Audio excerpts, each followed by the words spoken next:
los indios nativos somos los verdaderos israelitas. ¿Esto dónde lo dice según el Esto dice en la Biblia.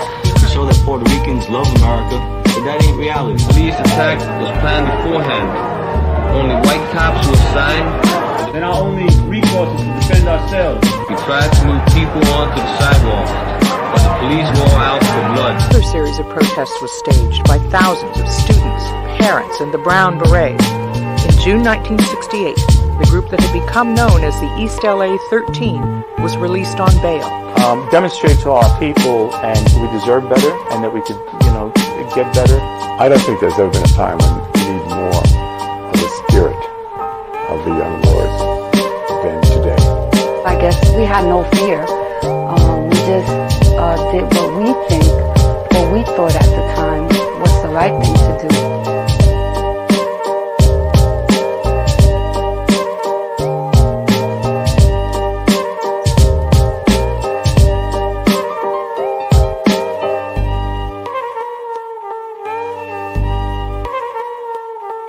National captain of the Black Panther Party.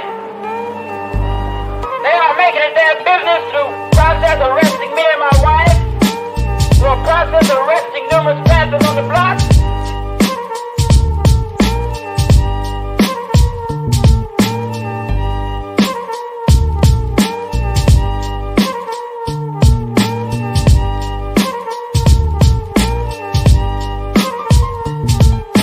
Police just went in and started beating them viciously. It was ugly. They were just yelling at us, you dirty spicks, dirty Mexicans, who do you think you are?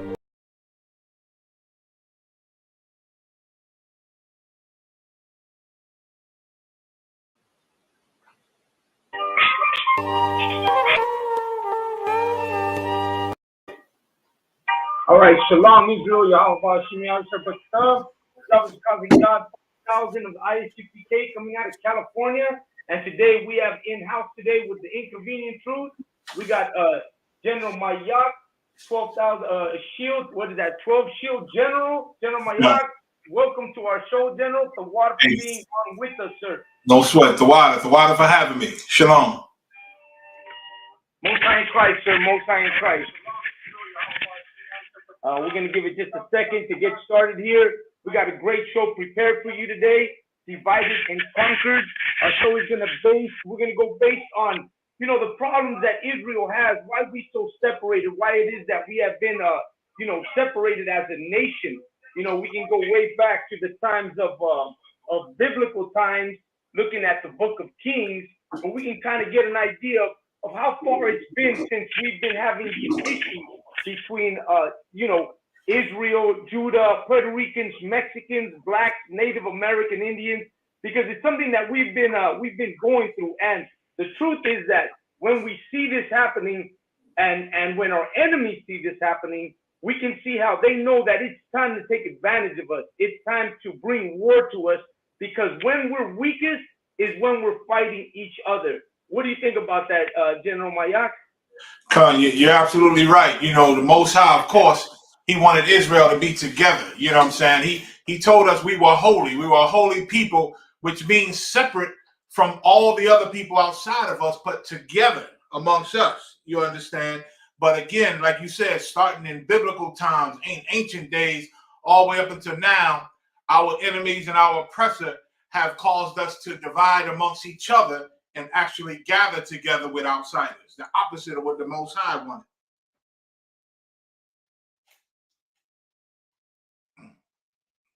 I can't hear you. All right, absolutely. And one of the things that we got to understand is sometimes for us to come together, we have to first understand our history. We first have to understand why we are the way we are.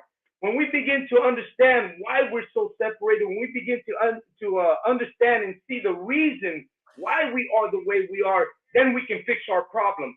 In our time, Most High in Christ, for Commanding General Yohanan, and all the generals who have stood the test of time in the ISUPK and all the troubles that come with it, right? And have been able to maintain themselves here so that in our time, which is the appointed time that we stand in today, we are able to now understand the problem. And with the education that we're receiving in the ISUPK, we can now begin to solve the problem that we have of separation and why we are, going through these problems, and also be able to overcome not only our oppressor, but the troubles between us ourselves. And we might be able to mend them and bring ourselves together. But the most important part first is coming together. Ain't that right, MAYAK? That's right, brother. That's right. That's the most important thing. And once again, ISUBK, we founded on that brotherhood, that togetherness, that family. Because without each other, without this family, we have nothing. You understand? Many of the tribes, many groups have tried to come together. They have tried to do good things. They generally love their people. The tribes generally loved our people, blacks, Hispanics, the Gadites, the North American Indians. We loved each other, and we tried to do things in this hell, this oppression, to bring us together and to unify the community. But because we never did it the way God said to do it, because we never did it under His authority and obeying Him, it never worked out. It never worked out, which leaves a good point to where when we get separated and we don't have the Lord's protection, you understand, as Israelites, then our enemies can divide and conquer us, Khan, absolutely. And what we're out to do is bring our nation back together, bring Black, Hispanics, and Native American Indians back together again. And how are we going to do it? We're going to re-educate ourselves. That's this is the place to do it. What better place than where Black, Hispanics, and Native American Indians can get together, right? Yep. And what it is that we all have something in common. We've all been oppressed and by the same enemy. So with that, now we can understand, little by little, we can begin to understand where it is that we're going to make the change. And the first part in making a change is understanding. So today, we're going to get some understanding. We're going to get some understanding of where this all started. And General MAYAK, I want to start with the biblical point of where it is that we began to see separation within ourselves. It might not be the exact place, but if we go into the Bible, which is our oldest history for Black, Hispanics, and Native American Indians, we can begin to understand, what the problem is and what we have to do to bring ourselves together. Go ahead, General. Khan. Right, like we discussed earlier, like you said in the Book of Kings, you brought up the Book of Kings, when the Lord, put Solomon in charge of the nation, you understand, Solomon began to drift away from the Most High and be disobedient to the Most High. And again, that's the first cause of all our problems, our disobedience. When we disobey the Most High, boy, He turns His back on us. You understand? Psalms 104, the Lord say, He hideth his face, and we are troubled. We die and return to our dust. Because when He hide His face, what does that mean? He turned His back to you. And when the Most High, our God, turned His back to us, boy, our enemies, they have a field day. So once again, when Solomon was in charge of the nation, the Lord was angry with Solomon because he had strange wives and he worshiped their gods, which is the first commandment in the Bible. The first commandment of God is have no other God before me. Don't give nothing power above me. And Solomon, he went and experimented and worshiped other gods of his strange wives, you understand, which pissed the Most High off, you understand? And the Most High sent the prophet and decided He was going to raise up, He was going to destroy the nation. He was going to divide us into what now today we call the Hispanic and Indian tribes against the so-called Negro tribes. He threatened to separate the nation. Go ahead. So here we start to see the separation between Israel and Judah, and we all know that Judah is I'm going to say is the strongest of the tribes, and perhaps that's why the Lord gave Judah the power over all of our tribes, because we see that Christ comes from Judah, and Christ was a powerful man, and in His time He was able to speak and people listened. So when we see the power that Judah has, we begin to understand why the Lord chose him. But that doesn't put any of us any lower, because when we go into 2 Kings also, we see that it says that Issachar and his first son Tola, were valiant men of might in all their generations. For sure. So we understand that also we're given the same. It's just that, there's always someone to lead, and it's order. It's rank and order, and it's given to us to follow and serve under those that take the lead. Ain't that right, Arwan? Well, you're correct. You're correct. I can't say, being a Judite, I can't say we're the strongest tribe. You understand? Now, of course, our king came out of Judah. You understand? Our king came out of Judah, and it said the lawgiver won't depart from between his feet. You understand? So he's the top king, the top judge, the top lawgiver, and he's from the tribe of Judah. But these other tribes, once upon a time, Judah thought they were better than the other tribe. And then Judah sinned against the Lord just as bad. So the Lord punished us all the same way. You understand? So I can't say we stronger. You understand? But our king does come out of Judah. You understand? And like you brought out, Issachar, Ephraim, you know what I'm saying? Gad, you had some warriors in them scriptures, man, that was just as strong. You understand? God said, our Father, the Most High, is a man of war. God. So, of course, then all of us would come from the same lineage of men of war.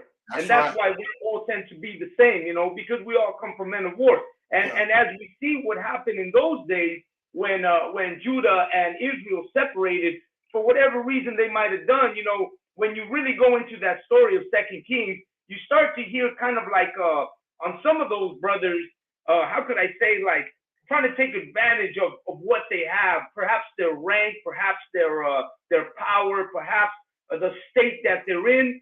They wanted to take advantage of that. And that's kind of like a prideful type thing comes in. So when you start seeing this prideful type in, then you start seeing how we really relate to the 12 tribes, how us Mexicans, we prideful too.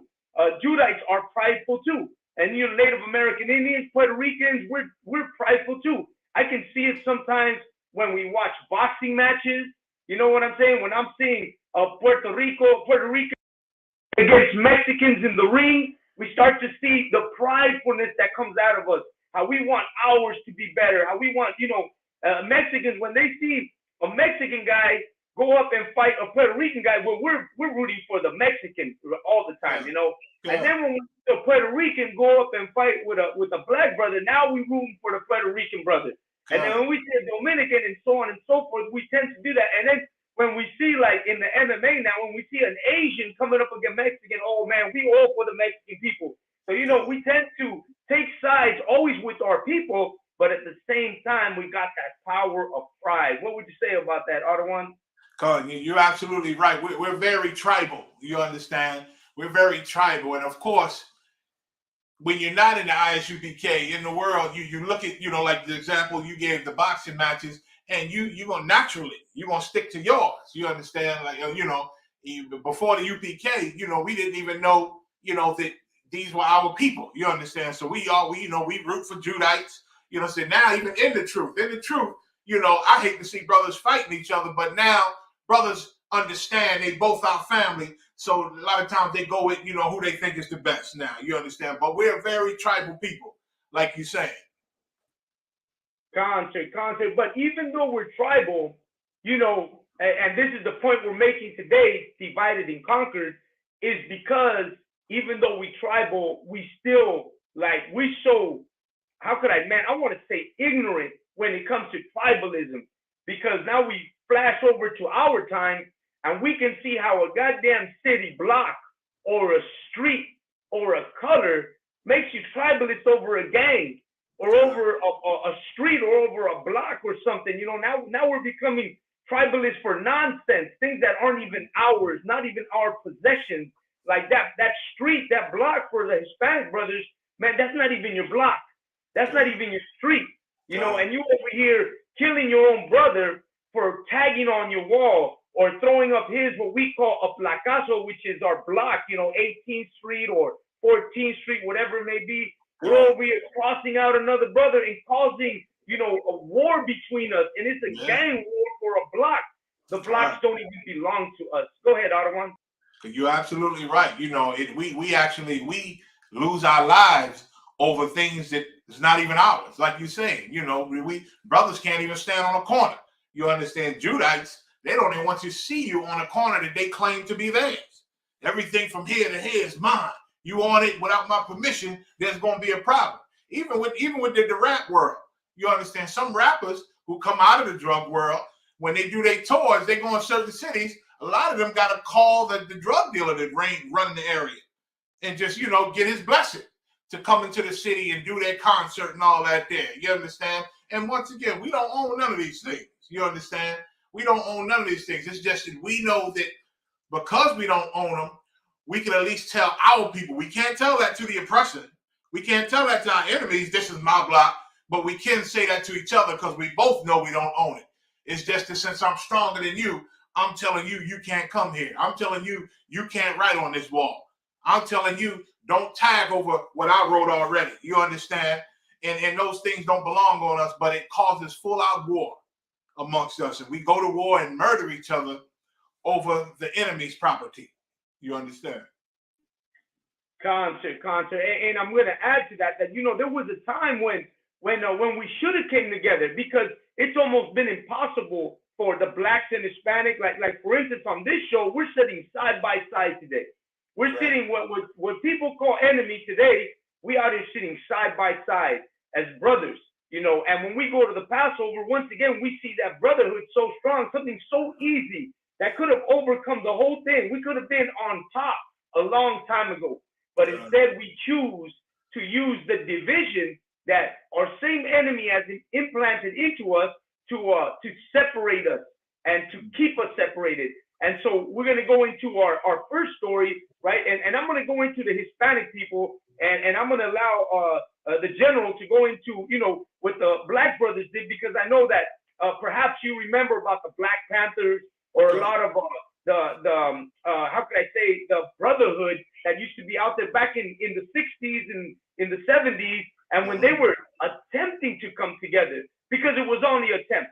The Brown Berets, the Black Panthers, the Native American Indian movement, the Puerto Rican movement, the Latin Kings, all these were just attempts to try to bring each one, like we said, tribalism, each one as individuals, they try to come together, not knowing that if we all would have came together at once, maybe things would have changed. But of course, that wasn't meant, because what does that precept say?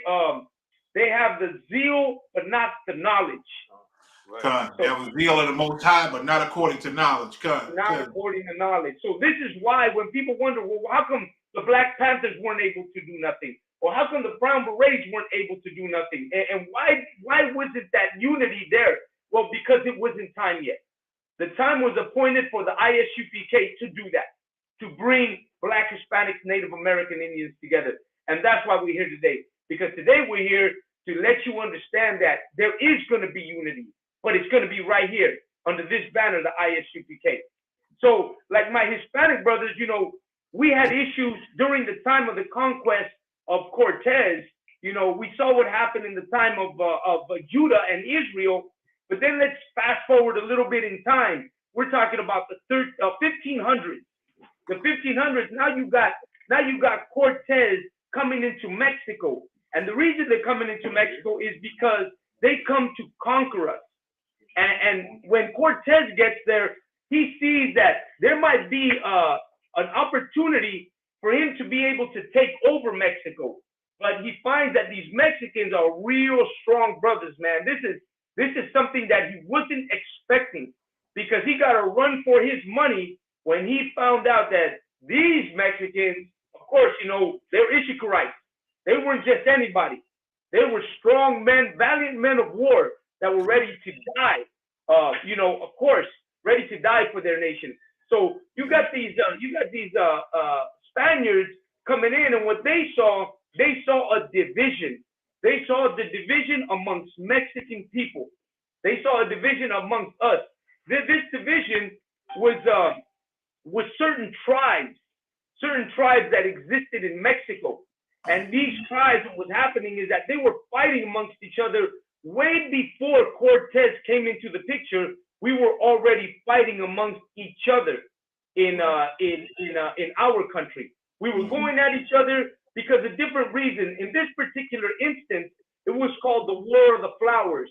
A lot of brothers don't know about this this war between, what was Aztecs against Purupeches, what we call different tribes, Chichimecas, different tribes.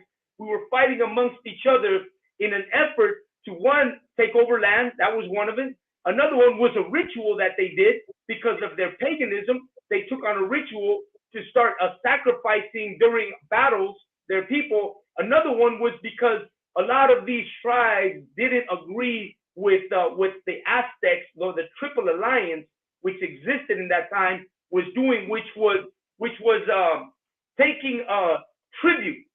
Now I'm gonna tell everybody something, that the Aztecs were a people of tribute.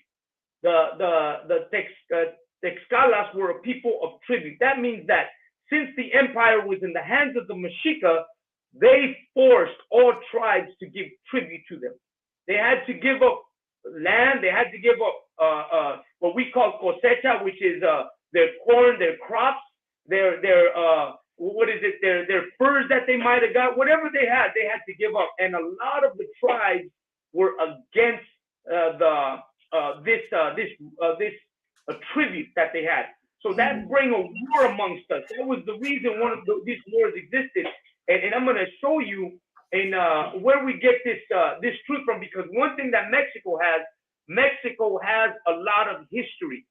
Mexico has a lot of history that exists today that we can look back to pre-Columbian times, which is before the conquest, and even the 1816, 1700s during the conquest. And I'm about to bring this up real quick. This right here is a codex. Let me bring the correct one up. Salakia. Let me go back here one more time, and this one here. This is a codex, right? Let me see if I can find the rest of these. Yeah, Khan. So these are codex. These writings exist in Mexico today. These writings are during the time of the conquest and after the conquest and before the conquest. These books were being written, and these books were being preserved in Mexico. And this that you're seeing now is some of the pictures that are being shown today are what they wrote down during the time of this war called the War of the Flowers. And what they did is they documented through their history the War of the Flowers. And why they documented, of course, because they have kept, the history of their people. You know what I'm saying? That's why we see these paintings. That's why we see these drawings. And I'm going to go into what was known as a Texcalas. And so, like I said, I'll let you jump in a second. No problem. I'm just going to bring in this Texcalas right here. This is the nation that had a war with the Aztecs. These are the reasons why Cortez was able to win this war. And this is a codex that I'm going to show you here, and I'm going to name the codex so that those that know about this and have some kind of disagreement with us don't know where I'm getting it from. This one here in particular, right, is one of the most famous ones. It's called the original Lienzo de Tlaxcala, which means the canvas or piece of cloth in Spanish of Texcala, which is the nation that wrote these things or had these pictures made of. And what you're seeing here is here where I'm pointing at is a Spaniard, and this is where he got in contact with this nation and began to use them to be able to overcome the Aztec nation. And I'm going to show you in a map how it is that he ran into them. So here is a map of where Cortez landed here in the Gulf of Mexico in Villarrica. So it's called right now Villarrica, but of course it had another name before that. And as you can see, it shows the path of where he traveled. And if you follow this line, it lands into this place, Tlaxcala and Cholula, which these are the two nations that you can see just not too far from Tenochtitlan, which is the Aztec kingdom. So they were like sister cities, right next to each other, as you can see. And even though they were next to each other, they were still at war with each other. They still had issues with each other. They were still at each other's throats. And as you can see, this is the nation of the Tlaxcalas, along with Cortez in this picture right here, and these are the Aztecs on this side, and they're actually fighting it against each other. And so Cortez once again sees the weakness between the Tlaxcala nation and the Aztec nation, and he takes advantage of that by making these Tlaxcala people their allies, and by making them their allies, they come in and they're able to overcome Montezuma, and take over this nation. As you can see here, they're fighting each other. They got the indigenous people helping them, and what you're seeing here, this picture, is because actually Cortez, even though he won the war, he lost the war, because in the end, Spain deemed him a bad influence on the whole nation. So here you go with another picture, Tlaxcala on the top, Tlaxcalan. And this woman that you see here is, what's that woman's name? It's the Malinche. Malinche was a woman that got together with Cortez and was able to translate to the Indians and get them to get on Cortez's side. So he didn't do that by himself. If you're wondering, well, how was he able to talk to the indigenous people? How was he able to do all this? One, he had interpreters. Two, he had this woman who helped him also interpret different language. And what you're seeing here is them giving tribute to Cortez. As you can see on the floor, he's got what are those, birds, chickens, and he's giving a tribute to Cortez here. This is what this Indian of Tlaxcala is doing. He's giving tribute. And I'm going to go to some of these pictures, and then we're going to go right to it. Here is the indigenous people once again. Here is the woman, and she's right here with Cortez. And here are the Indians, the Tlaxcala people, and they're being, brought into the circle. What is that precept that we use, Adawan? His lips were sweeter than butter. God. Word smooth, like smooth like butter, sweet like honey. You know what I'm saying? Khan, absolutely. And that's what we were seeing in this picture. It seems like he's sitting there. They gave him a throne to sit on. And remember, these paintings are actual paintings out of what's known as the Codex from Mexico. This particular one comes from the 1700s, I believe. These paintings are 17 to 1800, somewhere around there, maybe even earlier. I actually have the dates on them. Why don't we use that to make sure people understand what it is? And if I can, because it's so sad. Like this picture is so sad because it's what happens to Israelites all the time. You understand? Like you said, we start fighting each other when we, of course, the Aztecs weren't in the truth. They weren't obeying the Most High. They had many different gods outside of the Most High. So, they were trying to, they were trying to survive on their own for what they thought was right. But without the Lord, none of it works. You understand? And then we start to fight amongst each other. Like he's taking tribute, like you said, right? But some people might think it's unfair. Now, who's going to judge what's fair, what's not, when you don't have a real God intervening? You know what I'm saying? A real higher power intervening, or somebody that's super wise that this God puts wisdom on, like Solomon, or like our kings in the past, like the judges in the prophets. You know what I'm saying? When God isn't in it, then you're just going off of what man thinks and how he feels. So some people might have thought the Aztecs was taking too much money. Aztecs might have thought we need this tribute to have a nation. That's what tithes are for. That's what taxes are for. To run a nation, you need the people to give tribute. You understand? And so then eventually, because we fight each other, the enemy comes in. And then because we fight each other once again, some of us decide to join the enemy because you my brother, but I hate you so much because we've been in war that my enemy just asked me to make a deal. He said, listen, I know you've been fighting those tribes over there. You join us, and we can conquer them, and you can have it all. Of course, like you said, his word's going to be smooth like butter. And we believe him. We sit him on a chair, damn near make him a god, give him tribute, and we join him to fight against our brothers thinking he going to keep his word. But then we find out the hard way every time. And not just Issachar, all the tribes. We find out the hard way every time that this man is the devil. And he lies and he breaks his covenants, and you cannot trust him.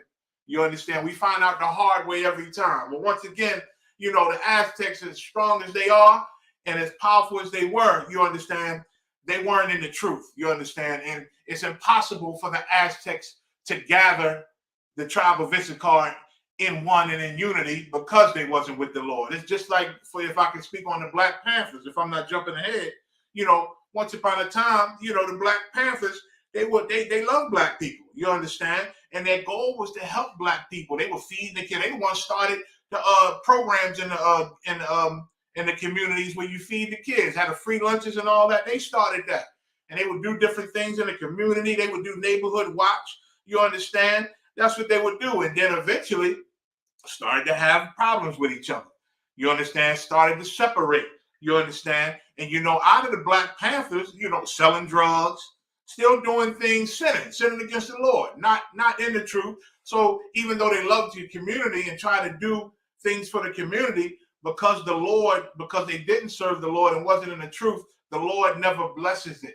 And eventually they fell again to our enemies who infiltrated them, you know what I'm saying, and separated them. And those same Black Panthers, so powerful, loved black people so much, loved the hood, they became the Bloods and the Crips. You know, when the Bloods first started, you know what the Blood stood for? Because the Bloods gang, when they first started, let me see, I had it here somewhere.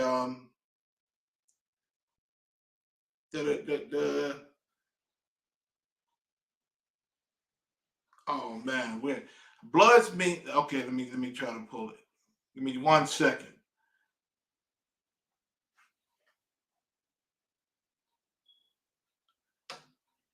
Oh man, I don't have it here, but Bloods, you know, they was something with let me see, it got to be here somewhere. But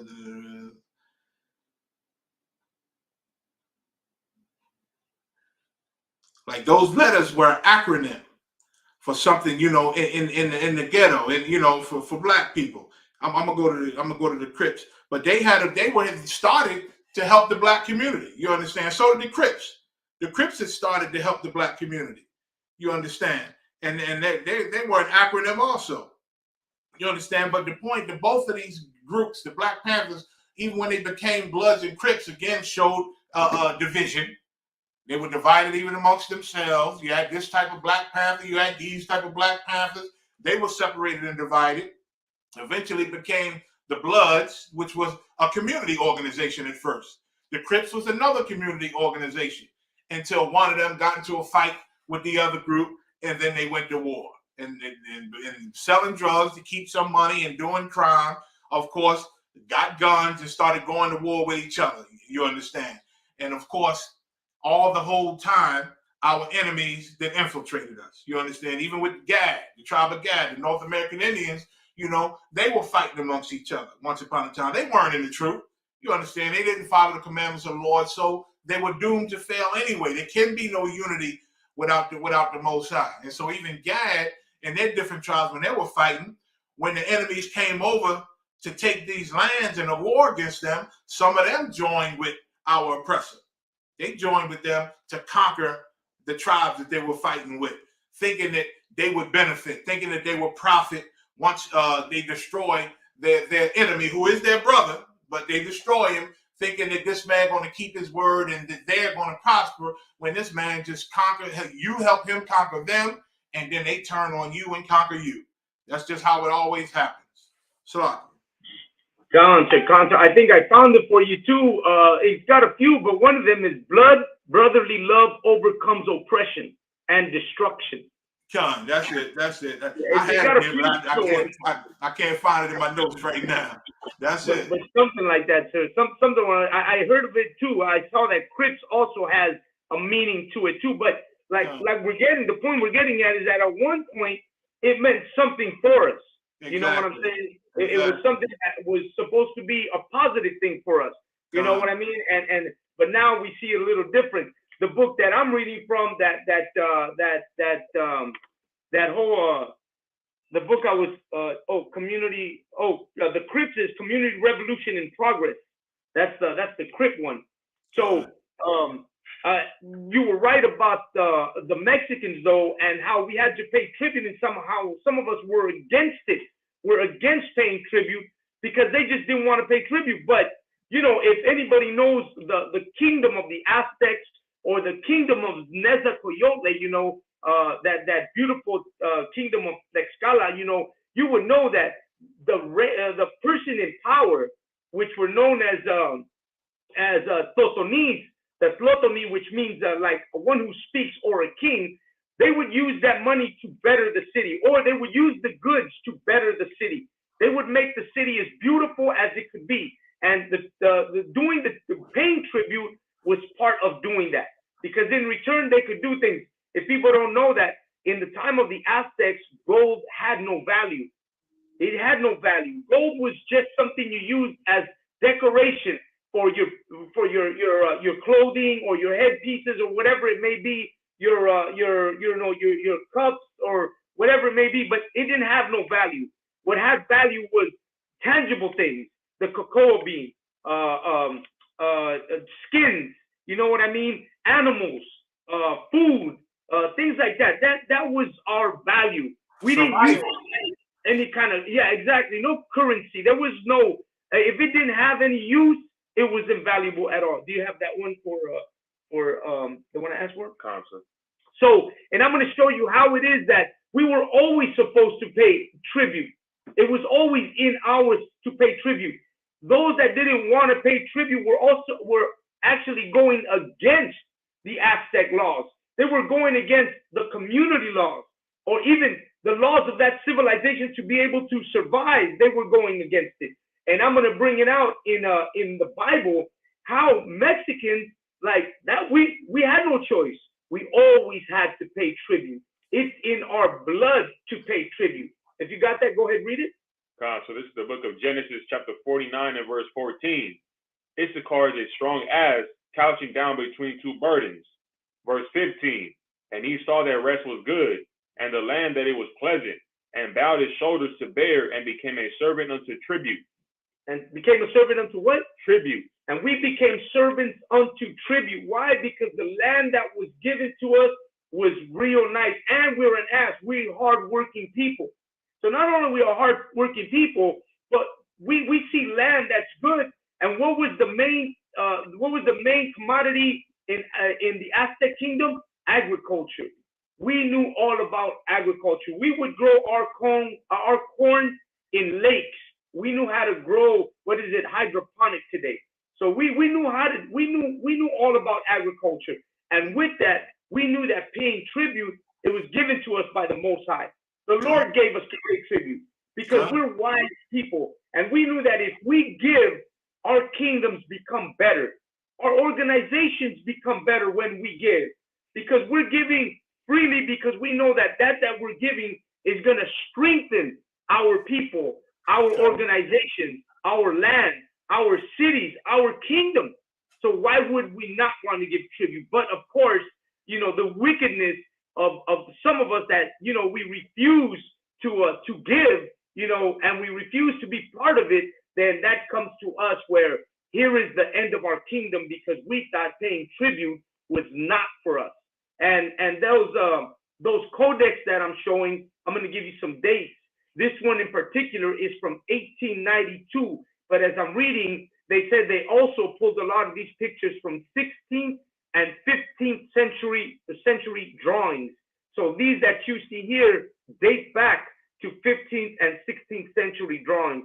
And here you have it. Here you have Cortez and speaking, what is that? Sweet as butter to our people, you know, getting them to join him. Here it is. There is the Malinche, which is the woman who betrayed the kingdoms. You know what I'm saying? All the kingdoms. Today, Adawan, when you want to call a Mexican woman something bad, you know, without offending her, you call her a Malinche. you Malenche, you know what I mean? You what was that in the Bible? Who is that woman? Jezebel. You Jezebel. Malenche. God. So Malenche is like a Jezebel, kind of in a sort of way, you know. And here we have another picture. Here you have the Tlaxcala indigenous folks, and these are Aztecs, and of course you're seeing the war, and you're seeing the Aztecs alongside of it. Now what you're seeing here is a depiction of the Spaniards killing the Aztecs. As you can see, they're killing the Aztecs, right? And you know, we were speaking about, here you go again, they're killing them, decapitating them, you know, slicing them up. And what you're seeing in the hands of these indigenous people, right, is called a maquitli. A maquitli was a stick that had stones on it, which were made of obsidian or volcanic rock. And the reason of these maquitlis, Adawan, was because we were not supposed to kill our brother. We were supposed to maim our brother. Mm-hmm. The War of the Flowers was a war where the Tlaxcala nation and the Aztec Mexica nation had come into an agreement that because of the famine and what was going on across the land, supposedly the gods had punished them. So what they decided to do is come into an agreement where they would fight each other and the captives would be sacrificed so that the gods could have some kind of mercy on them and bring back rain and bring back corn and bring back a good will to them, you know. And so what they did is they fought each other, but the fight that they were having with each other was not a war of real hate towards each other or conquest towards each other, but it was a war of kind of like, you know, confusion with their gods because they went off with other gods. Yeah. But even then, even in that confusion, they would not kill each other. They would go into sacrifice. And the man that would be sacrificed, it was an honor to him to die for his people. So let's say I was at war and they captured me, well, then I'd be like, man, I prefer not to die, but if I'm going to die for my people so that the gods can give them water and give them food, then so be it. I'll die in this manner, in a humble or how is that, a way, what we call a glorious way, because now I'm dying in honor for my people. And so this was the War of the Flowers. The War of the Flowers was not what the Spaniards did, to come with spears and swords and chop up our people and leave the bodies dead on the streets of our cities. That's not what that war was about. Right. But the Spaniards, they did bring that type of war. They bring a war of massacre and destruction and what is that, mutilation and, you know, decapitation against our people. Actually, Adawan, there is this book that I read where it's his name is Bartolomé de las Casas, and de las Casas writes in his book. He was during the conquest of Cortez, during that conquest of Spain. He writes how Cortez would come up to the children, and the Spaniards, one to another, would see who could slice through the leg or the arm of a child in one stroke. So it was a game they would play with the children of slicing them off. And some of the Aztec people would be sliced off, and there's images where you see an indigenous man just looking at his arm that has fallen off. And he's in amazement and looking at his hand no longer being attached to his body. Right. Because they didn't know what that was. To them, that didn't exist. They knew death. They knew being maimed through their maquitlis, their weapons, but they did not know about being severed from their bodies. Yeah, you know yeah. Our president, this enemy, brother, he showed the tribes what real murder and killing is. You understand? I know it's a lot of history where he would pull the skin off of the tribes, man. He would pull the skin off of us. You know what I'm saying? And scared us. We'd be scared to death. We see bodies of our people hanging all over the place after a war with no skin on them, and we truly know that we are fighting Satan right now. You understand? So this man he's different. Like we learn what real evil is in fighting this guy. You know what I'm saying? And when we see that, we understand. People I hear a lot of stories that are out there that say, well, the Aztecs used to sacrifice each other. They sacrificed millions of children. They decapitated each other. They would eat each other. They were cannibals. You hear all these stories, but this is the side of the Spaniard speaking this. That same Spaniard, that same Caucasian, that same Edomite that did the same thing to the Native American Indian children. The same one that did the same thing to our black brothers and sisters, to our Benjamite brothers and sisters, to our Levite brothers and sisters.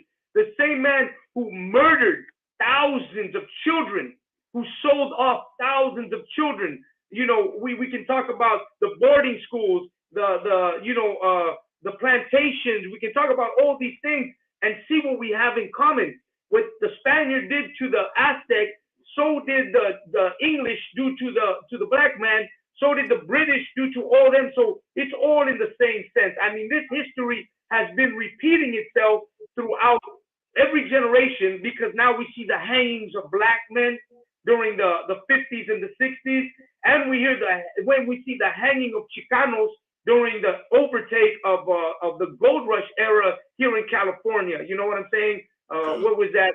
The land grab of California and the hanging of our brothers here. You know what I'm saying?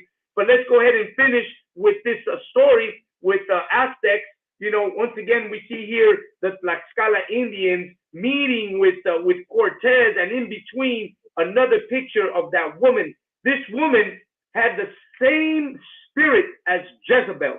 This woman had the same spirit of those women that had betrayed us. That's why when we say that the woman must remain quiet, here it is why.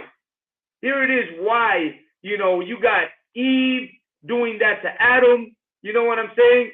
You got, Jezebel doing that. You got these women who have always came into the picture and have betrayed men. And the result is this that you see here. You can see a Hispanic man hanging here. You can see us chopped up on the floor here. You can see our own people coming against us and on horses. Who is that but Cortez and his people, right? This is who you see there. And it's funny because, once again, I'm pretty sure there's a precept that says that we shall see what the kings and nursing fathers and them on horses. What is that? That's Ecclesiastes. I saw servants upon horses. Servants upon horses and kings as servants. I get it. And again, it's such a sad thing because, like you said, they know that that's one of the number one tools to separate our tribes. Man, first of all, we against each other just from not understanding how we're family and how we supposed to be under the Lord, how we blood family, the 12 tribes. We separated in that instance, but then even amongst the tribes, our oppressor, he pits our woman against us. He starts that whole push for a woman having independence, women's rights, and and that separates us. That creates the Jezebels. You understand, and keeps them against us, and we can't function if the man ain't in charge. You know what I'm saying? I know women are beautiful and they're fine and we love them, but if they're in charge and there's no man making the final decisions and calling the shots, it's always going to go wrong. Always. So Ecclesiastes, you're looking for 10 and 7. Where the Lord he say, I have seen servants upon horses and princes walking as servants upon the earth. You understand? Because once again, we are the kings of the earth. That's why Jesus Christ is called King of Kings. You understand? Because he's the king of us, who are the kings of the earth. But Once again, the Most High turned his back on us for disobedience, and our enemies like Cortez and all the rest, they're able to conquer us. They're able to come in and destroy and pillage us. You understand? As strong as we are, as spiritual as we are, you understand? When we don't serve the Most High, we just pray for the slaughter. You understand? And it never goes right. It never goes right. I know the Aztecs might have had good intentions. You know, let's get this tribute. Let's keep our nation strong. Let's get the things we need. But within that tribute, who's to say what's fair, what's not fair? You understand? Who's to ensure the people that the money is going to the right place? You understand? Who's to say that when the people were in need after giving that tribute, they didn't get what they were promised? You understand? So it's actually man just saying this and saying that. And now you got to believe this guy, and that's once again, and that's another thing too. Without these fair and just laws of the Most High, once we leave them, it's hard to trust each other. It's hard to trust each other from way back then, even up to now. Black people, Hispanics, we can't unify because we don't trust each other. You understand? They always talk, we supposed to have black businesses. We supposed to have Hispanic businesses all over the place where we own it. You understand? I go up in Benjamite stores with all type of Benjamite food and spices and goat and lamb and it's Moabites running the place. They got 2 or 3 Benjamites working in the back, but Moabites are running the place because once again we are divided and conquered. You understand? We've been divided because without the Spirit of Christ, you understand. You, as much as you want to, you just can't unify. I might go, my blood brother in the world. I might open a business with him, right? I might open a business. Now I trust him that he ain't gonna poison my food. I trust him hanging around. I mean, my blood brother. We grew up together. But who's to say? You understand? He don't live by the same laws that I live by. I follow the laws of the Bible, the laws of the Most High, our God, which we got to do. He doesn't. He's into something else. He Christian or whatever he is. Now we run a business together. His thoughts might be a little different on how this money is spread and divided. What we should do. You understand? So we can't trust that we on the same page. Like you can't raise a nation or business or anything unless you on the same page. And that page we all got to be on is the Spirit of Christ. You understand? And unfortunately, the Aztecs didn't have the Spirit of Christ. Black Panthers didn't have the Spirit of Christ. The Gadites didn't have the Spirit of Christ. Who else? The civil marches and all the black revolutionists, they didn't have the Spirit of Christ. So those things don't work. You understand? Those things, they eventually fall because it's not the Spirit of Christ. Salaki, go ahead. Con, absolutely. You want to say something about the scripture? Content.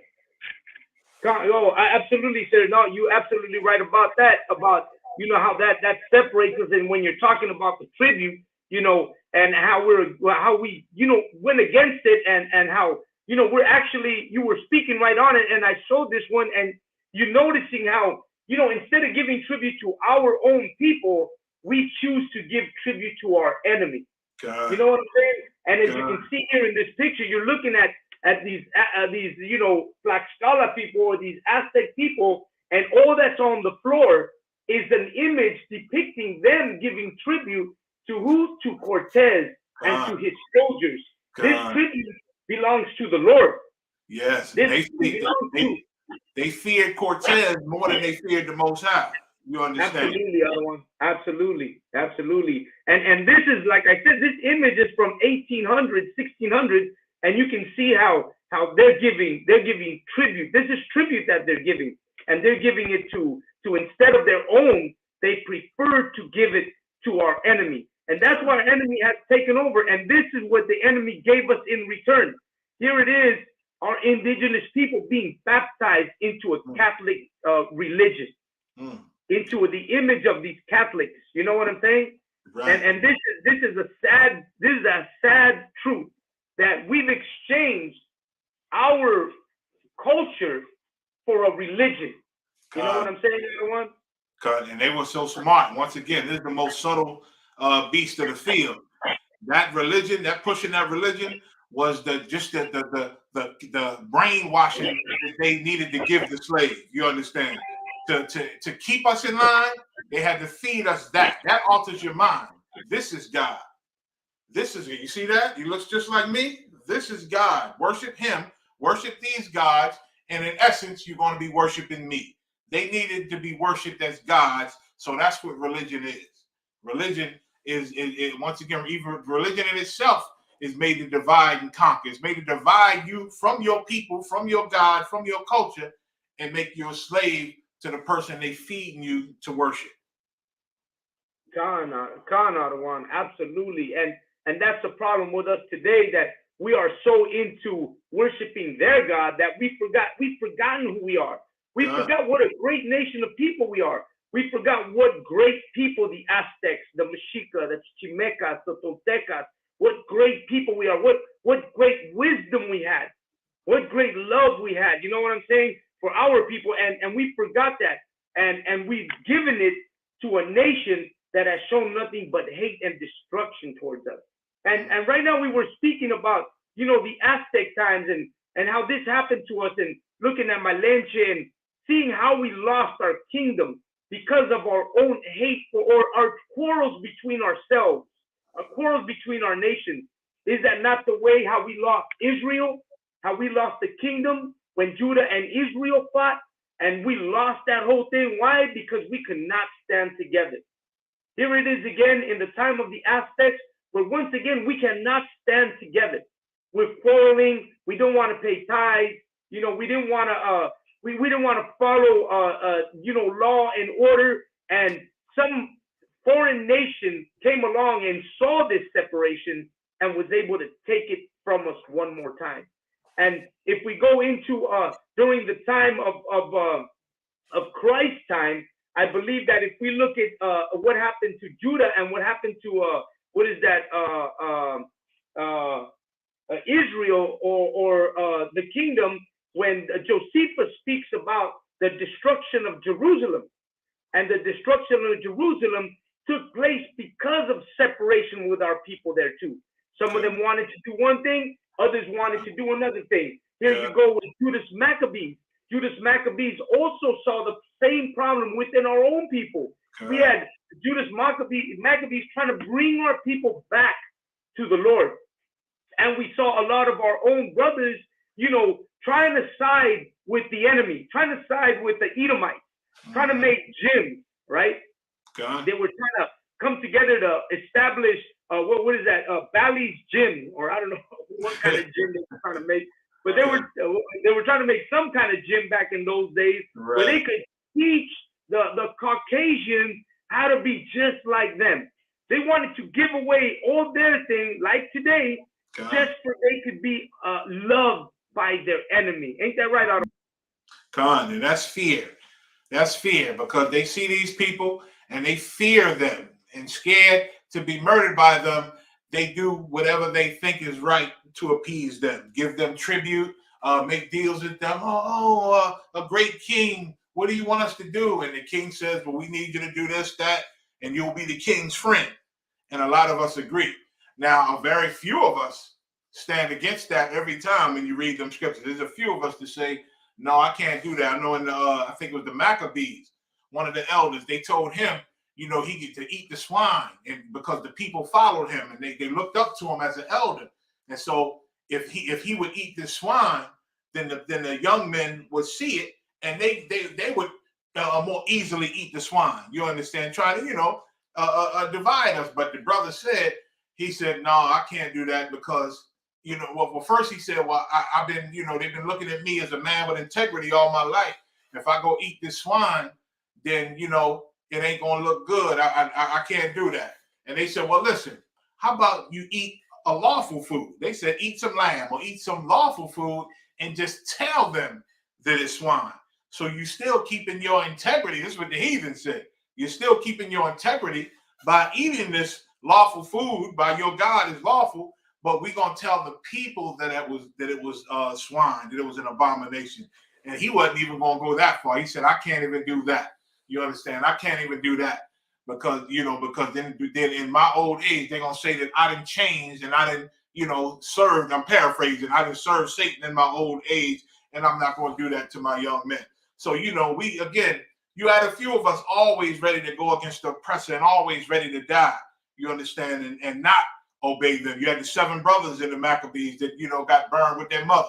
They got killed and murdered. You had them standing and choosing death rather than, you know, join with our oppressor. But like you said, while Maccabees and them giving the speech and rousing Israel up and saying, don't follow these people, you had that Israelite that went up in the tent with the Moabite and start dealing with it. You understand? The Lord put a spirit on the brother to run and stab a javelin through him and the heathen, man. You know what I'm saying? Because he had the utter gall to go do that while we saying, let's separate from these people and come together. He went and dealt with it like the hell with Maccabees, the hell with them. I'm going to go do that. So you got that in our people all the time. You understand? They readily join the enemy because of fear, because of some way they think they're going to gain, but it never works out. Khan, Adawan, Khan, and Oscar Ward's got a precept on that one. Go ahead, Oscar Ward, read us that precept. Khan, so this is the book of 2nd Maccabees, chapter 6 and verse 17. But let this that we had spoken be for a warning unto us, and now will we come to the declaring of the matter in a few words. Verse 18, Eleazar, one of the principal scribes, an aged man, and of a well-favored countenance, was constrained to open his mouth and to eat swine's flesh. Verse 19, but he, choosing rather to die gloriously than to live stained with such an abomination, spit it forth, and came of his own record to the torment. Verse 20, as it behooved them to come that are resolute to stand out against such things as are not lawful for love of life to be tasted. Khan. So as we can see here, some of our brothers we'd rather die than to strain ourselves with anything like that. You know what I'm saying? And that courage or that honor had slipped away from us because a lot of us have chosen to side with our enemy. One thing I say, Ottawa, all the time is we can't be Mexican American. We can't be Black American. We can't be Native American Indian, because to use the word American sparingly between our heritage, man, is a dishonor. That's like eating swine. To put America behind you is like swine to us. Go ahead, Malakman. As one of the term American be in fact a form of erasure of indigenous people, of Hispanics, of so-called Black folk. Gone. That's exactly what that is. Just the word America is to erase your heritage, to erase who you are, to erase what you're all about. And we got to understand that is something that we have fought and died for so long. And when we see what Maccabees and what the rest of our brothers in the Bible did when they came up against this same situation, they were strong in faith and they were strong in themselves. And they withheld every moment to say, man, I cannot do that. I cannot eat swine. I cannot go against the laws of the Lord. I cannot allow what was Judas doing. Judas Maccabees was actually killing his own Israelite brothers for doing things like that. Like you would be put to death during the times of Judas Maccabees for going and worshiping an altar, for going and worshiping a stone or, you know, one of their gods. It was an instant death for you if Judas Maccabees caught you doing those things. Ain't that right, Otto? That's right, Con. You know, it was a time where you could side with the heathen, but you better stay out of the way of them Israelites who were serious about the Lord and the law. You understand? Just like it was with King David. You understand? King David, you know, he was a righteous brother, a man after the Lord's heart, he said. But you understand, you do Israel wrong, and you in his path, he gonna put you to death. You understand? So it was a dangerous thing. But once again, that's what we choose. A lot of us still choose that, but it's an honor. Our people that understood the Most High and understood our culture, we knew that death wasn't the end. Death wasn't the end. We'll be back. You understand? Like them 7 brothers and their mother told the heathens, man, listen, you can take our life, but we'll be back, and our God gonna deal with you for it. They understood that, and those words are true. You understand? They're gonna get every bit of what they deserve for doing those things. You understand? Now, the Lord is long suffering. You understand? It might seem like he take a long time to us, but he ain't never lied, and he gonna hold them accountable. They're gonna answer for everything they did that we read about. They're gonna answer for all that, and they're gonna answer for all the things that they're doing in these modern times. They're gonna answer for what they did to the Aztecs. They're gonna answer for what they did to the Gadites. They're gonna answer for what they did to the black people. You understand? To the Haitians, to the Dominicans. They're gonna answer it. And I love the book of Psalms when it said that day gonna come where we're gonna execute judgments upon them. First, we're gonna lock them the hell up, put fetters of chains on them and iron on them and lock them the hell up. Then we're gonna execute the judgment on them for the crimes that they've committed. That's what I live for. Con, and that's the day that we're looking forward to. You know what I'm saying? Because it can't go untouched. But let's move on, because we're talking about, we're talking about the Aztecs, we're talking about Judas, and we're seeing the similarities on how we've been separated because of our own hate towards each other, towards our own brothers, and we now that has become like they're calling against us, and now we move a little bit forward and we see, like in my neighborhood right here in LA, where we started to see the fight between Mexican on Mexican. Now, during the 50s, we had this incident called the Sleepy Lagoon. The Sleepy Lagoon is something that happened in the 60s where the police department out here in Los Angeles, was having an issue with what was known as the Chicanos, the Pachucos, the Zoot Suiters. And what was happening is that the one thing they disliked was our style of dressing. We dressed in a manner that they would call too uppity. The word too uppity was a used word a word they used that meant you were acting too Mexican or too black or too Native Indian. They didn't want you acting like that. Today, all the brothers in the ISUPK are acting too uppity. You know what I'm saying, Ottawa? Today, all you Negroes, all you Spics, all you savages, you're acting too uppity today. And that would be a threat to all of them because we're acting the way we should be acting.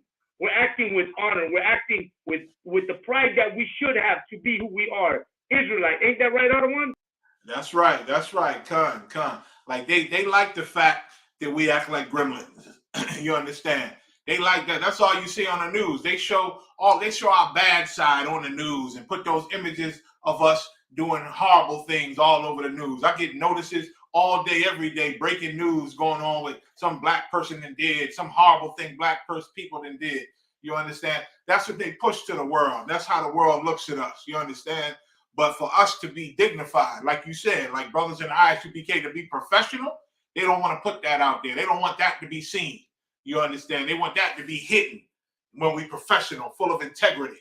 You understand? They rather have us act like gremlins so they can say, you see, those are savages. That's why we call them Indians.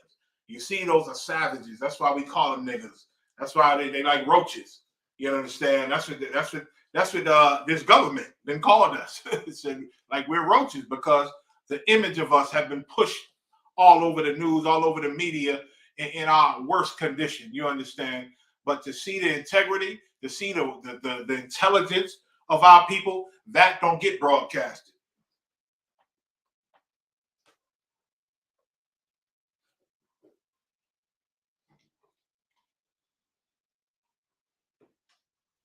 Can't hear you. I can't hear you.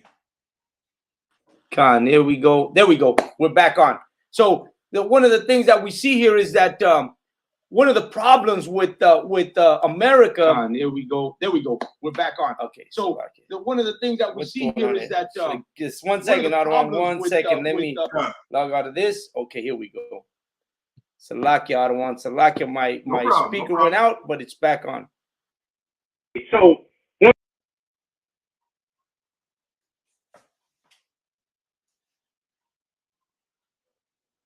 can't hear you.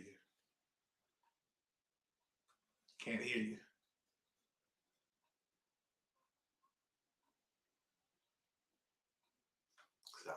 I can't hear you. Can't hear.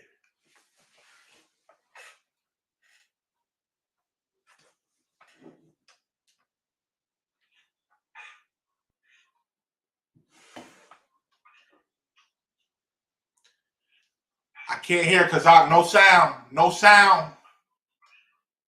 Can you hear me now? I hear you now. Okay, Tom, there we go. My Bluetooth just keeps going in and out, but we're back on. We're back on. So, you know, in those days, we saw the problem we used to have because of the way we used to act. And I was going into the Sleepy Lagoon incident and how America, or at least the police department here in LA, took advantage of this opportunity where a couple of Hispanic brothers started getting into a little scuffle. And what they did is they murdered one of these brothers. They murdered him and they blamed it on other Hispanic people and said that we were now gangs. And they labeled us as gangs. They labeled us as enemies to each other. And the newspaper out here, the LA Times, began to print this like crazy. And not only did white people begin to believe it, but our own people began to believe it. Our own people began to believe that maybe it is true. Maybe there is groups of Hispanics killing other groups of Hispanics. And we began to see this grow more and more because the LA Times, that newspaper, was using the tactic of using the newspaper to promote hate between ourselves. Here it comes once again where they saw the opportunity to separate us. And that's where they began to separate us. They began to separate us by showing hate between each other. And with this, they started breeding in this hate amongst Hispanic against Hispanic. You know what I'm saying? And we began to see this trend of Hispanics hating other groups because you lived in a different area, because you dressed a certain way, because you had a certain different way of speaking. And I'm going to go into this because Malakma bring this out not too long ago. We saw it in Cesar Chavez, which to a lot of people, he's a hero. But to a lot of us who know, Cesar Chavez had a hate for Mexicans. He was promoting that Mexicans were taking jobs from Chicanos. We're taking jobs from the Chicano people that were out here. And he began to promote that. He began to promote, you know, these Mexicans are coming over the border. They were called, what were they, the Obreros, the Obrero program that they had in the 50s and the 60s, where they would come out from Mexico to work. I know firsthand because my grandfather was one of those people. He would come from Mexico. What were the Chicanos? What were the Chicanos? Chicanos were Mexican Americans, Mexicans born in the United States. So there was a separation during the sale of the states out here when President Santana, sold these lands, supposedly sold this land to the United States. They put up a border. Anybody who was left on this side was considered Mexican American, or really, we didn't use that word, but Chicano. You know what I'm saying? And so they stayed on this side. But let me tell you something, because even though Cesar Chavez promoted that hate, in 1950s, President Eisenhower did a thing called the Repatriation Act. And what Eisenhower did was deport over 1 million Mexican Americans, so-called Chicanos, to Mexico and Central America. A lot of these people didn't even speak Spanish, never lived in Mexico, were third generation Mexican so-called Americans. And he deported them anyways for the color of their skin because they looked Mexican. A lot of people don't know the story of this Repatriation Act, but thousands died in the desert of Mexicali and to the other side of the border because they were not being accepted by Mexican people. Why? Because of the hate that they bred in themselves against their own people. And when Mexicans would come over here, these English-speaking only Mexican people would have, how can I say, would discriminate against them. There was a sort of discrimination of brother against brother because you spoke Spanish and you didn't speak English, and I spoke only English and I didn't speak Spanish. In other words, you didn't belong here. We see it still today with a lot of these Mexican Americans who are talking about close the borders, send those people back to Mexico. You know, you're a wetback. You know what I'm saying, Ottawa? Go ahead, Ottawa, if you want to. No, you're right. You're right. I remember some of the reports, man, and hearing them say those same things. A lot of Mexicans that's in the government say the same thing. You understand? A lot of them support, the government, American, and let's send them back. Well, we come over here, we make a better life, and this and that. I'm all for tightening up at the border because they make us look bad and things like that. I've heard them say it. Absolutely, and let me tell you something. What they don't know is that this all used to be Mexico. Right. I say it's occupied territory.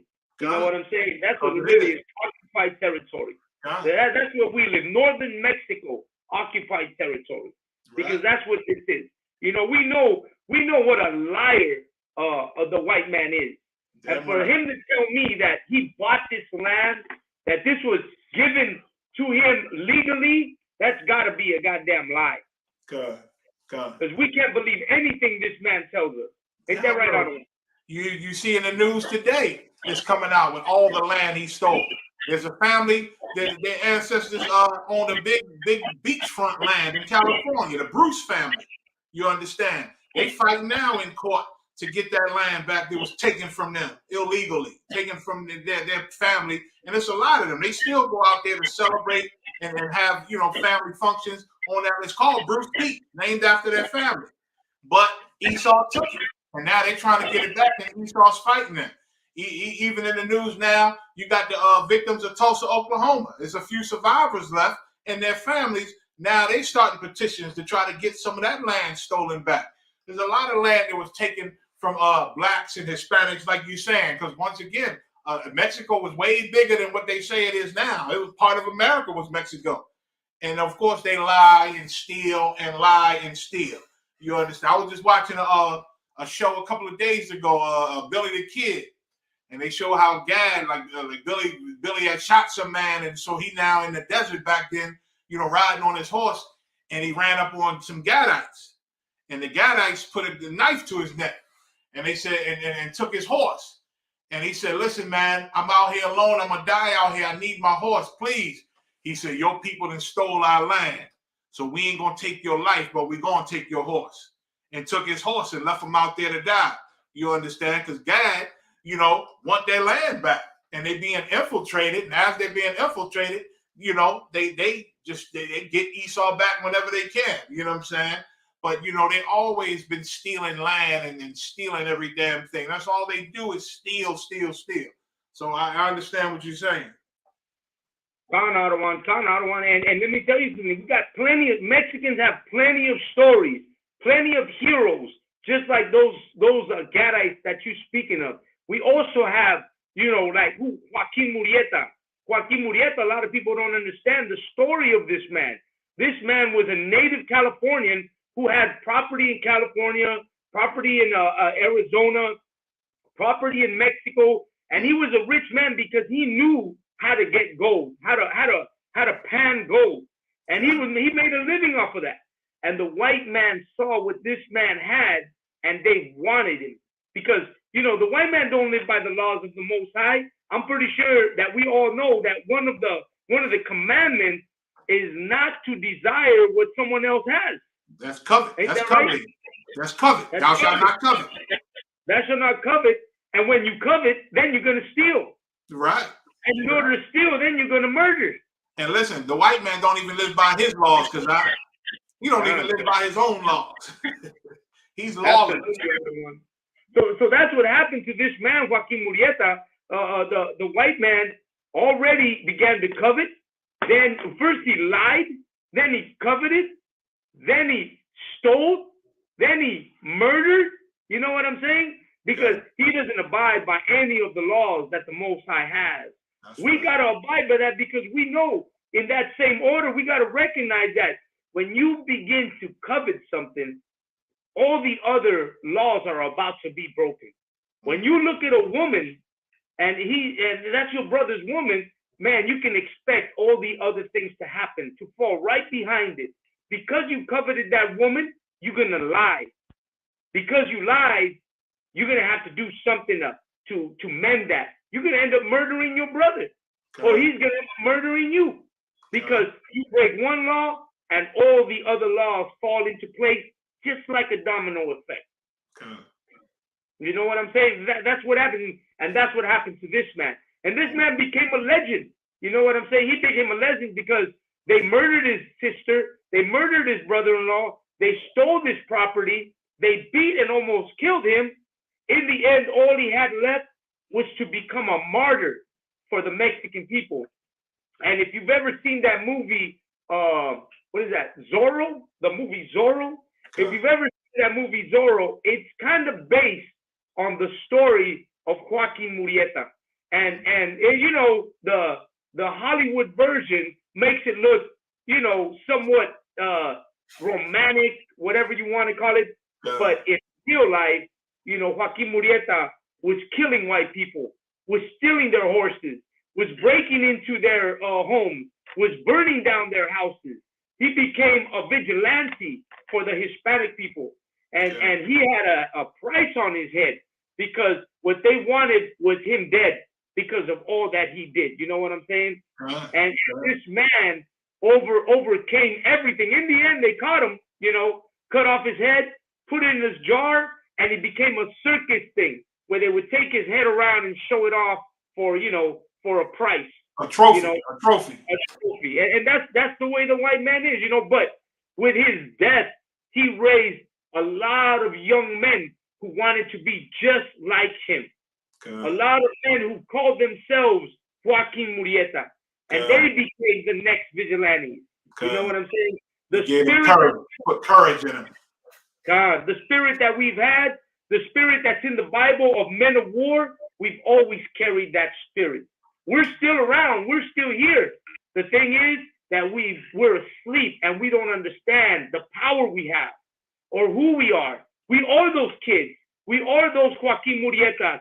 We are those Emiliano Zapatas. We are all those people that rode with these great heroes, all those that accompanied Judas Maccabees, all those who accompanied, you know, the Issacharites in the valiant men of war. We are those spirits.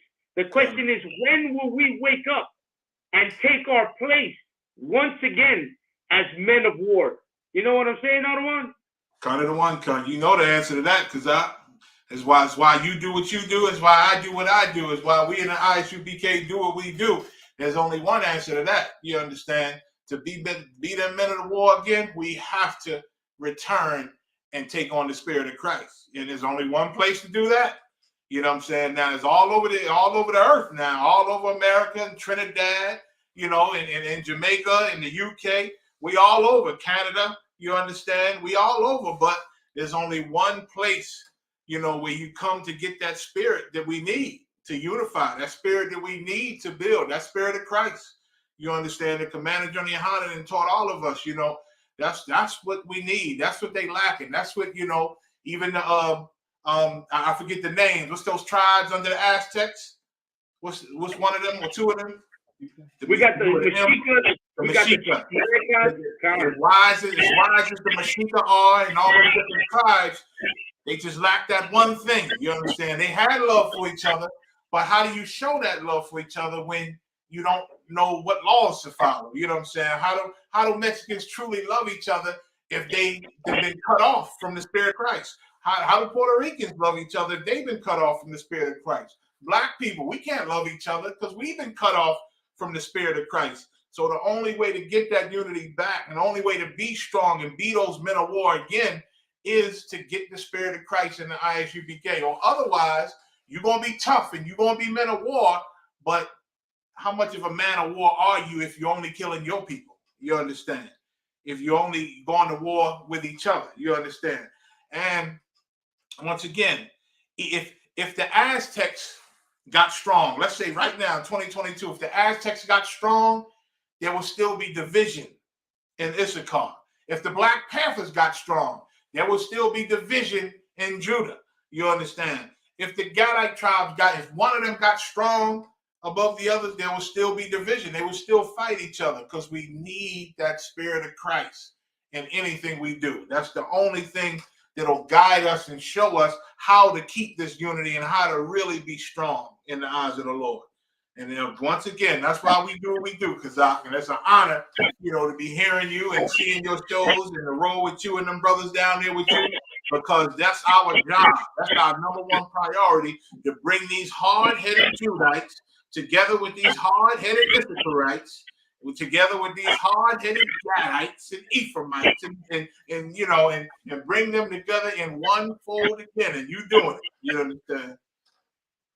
Con, absolutely, Adawan, absolutely. And you know what? That's what we're doing today. You know what I mean? And it's an honor to have you on the show because, you know, to be able to sit here with my brother that at one point, you know, I really wasn't, you know, too involved with my black brother as the black brothers weren't really too involved with Hispanic brothers. But now we sit here together, and the purpose of our sitting together is to teach and bring in brothers into this circle, bring them to the Lord. Okay. Point blank, bring them to the Lord. Because 12 now, tribes, baby. 12 tribes. Because now we work for the Most High. We no longer work for ourselves. We work for a higher power. We work for the Most High, the Lord Almighty. You know what I'm saying? And you know, we were talking about the separation and how, you know, we saw how the Roman Empire took over because of Judah not being able to stay together. We saw how Judah's Maccabees also, the Greeks took over because they weren't able to stay together. We saw how the Spaniards took over the Aztec Empire because they also weren't able to stay together. You know what I'm saying? We saw how America came about and separated us by calling us Chicanos and Mexicans and separated us there. And today, we see another problem. We see how the war between Bloods and Crips and the gang violence in the Hispanic, the Sureños and the Norteños, and the little gang here and the little gang there and the street cliques and all this. We don't understand what a big problem this is because we haven't seen the big picture. But the big picture is that the war today is still on and going. But today, the prize for the white man is gentrification. This is what's happening to us today. Because we cannot come together, our neighborhoods that we grew up in, as children, as kids, you know, some of us been living in the same house. You know, your mom lived there, your great grandma lived there. You lived there all your life. Now all of a sudden you're seeing your rent go up, your mortgage go up, your neighborhood being destroyed. You're being pushed out to the desert. You're being pushed out to areas that are not, you know, worked on yet, that are just barely coming out, because now the white man wants your neighborhood. New York, you can't live in New York. You can't live in Miami. You can't live in Los Angeles. You got to move out. Why? Because of our own ignorance, because we destroyed ourselves. Because Mexicanos, raza, we want to uphold the Cholo movement. We love the Cholo movement. All the hair combed back, the baggy pants, the tattoos, the whole Cholo movement. You know, oh, to us it's like, yeah, that's ours. But it never did anything for us. Killing our brother because you were from a gang and I was from a gang only allowed the white man to come in and see an opportunity to take your whole neighborhood. And that's exactly what's happening to us out here. Lincoln Heights, Boyle Heights, Highland Park, East LA, you know what I'm saying? Los Angeles, you know what I'm saying? Southgate, Compton, South Central, Linwood, Inglewood. These areas are in danger of being gentrified. Burbank, Pacoima, San Fernando, we're all being gentrified. We're being pushed out. We're being pushed out, and now we got to take our children to live in the desert. And the worst part is that they're pushing all of us into these areas. They're getting all the black folks that live in Compton and pushing them out to San Bernardino.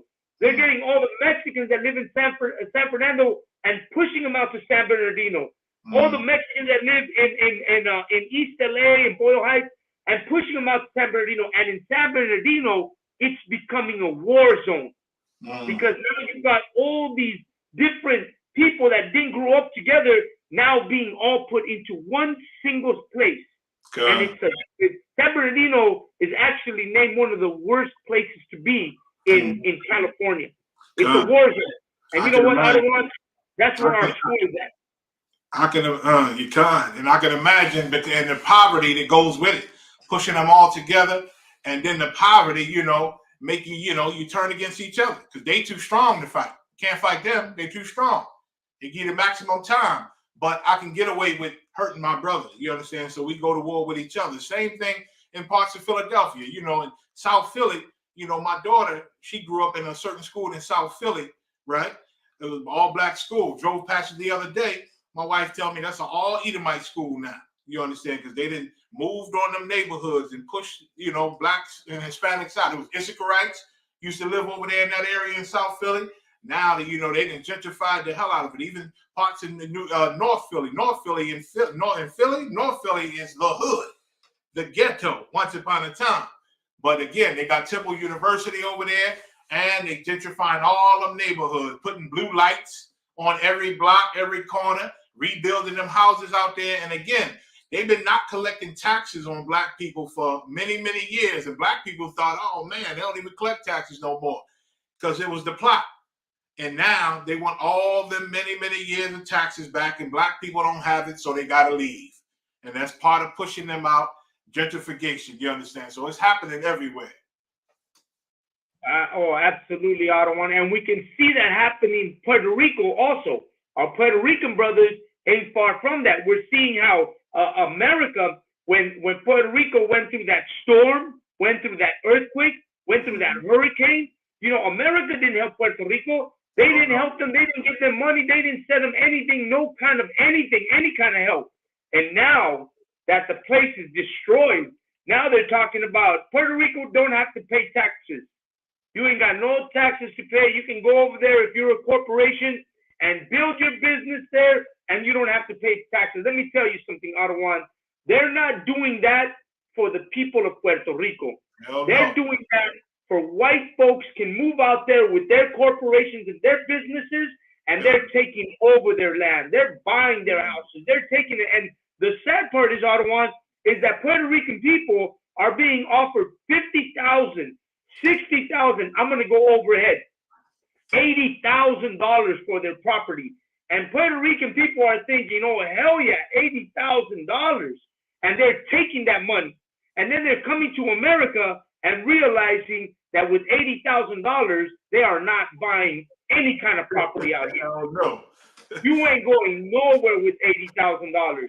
You're renting, and $80,000 goes real quick. God. Before you know it, you're down to 40, you're down to 50, you're down to 30, and now your dream, your American dream, has gone to waste because you ain't buying property out here. And then later on, in a couple of years, maybe 5 or 10 years from now, Puerto Rico is going to be a paradise.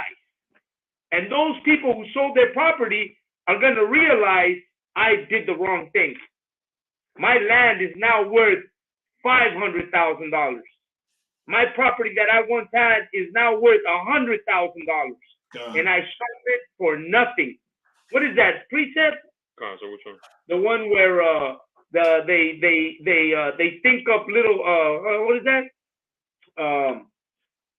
Man, what is that precept out of one where they say that they think of things to destroy us? Where they meditate on mystery. They meditate. What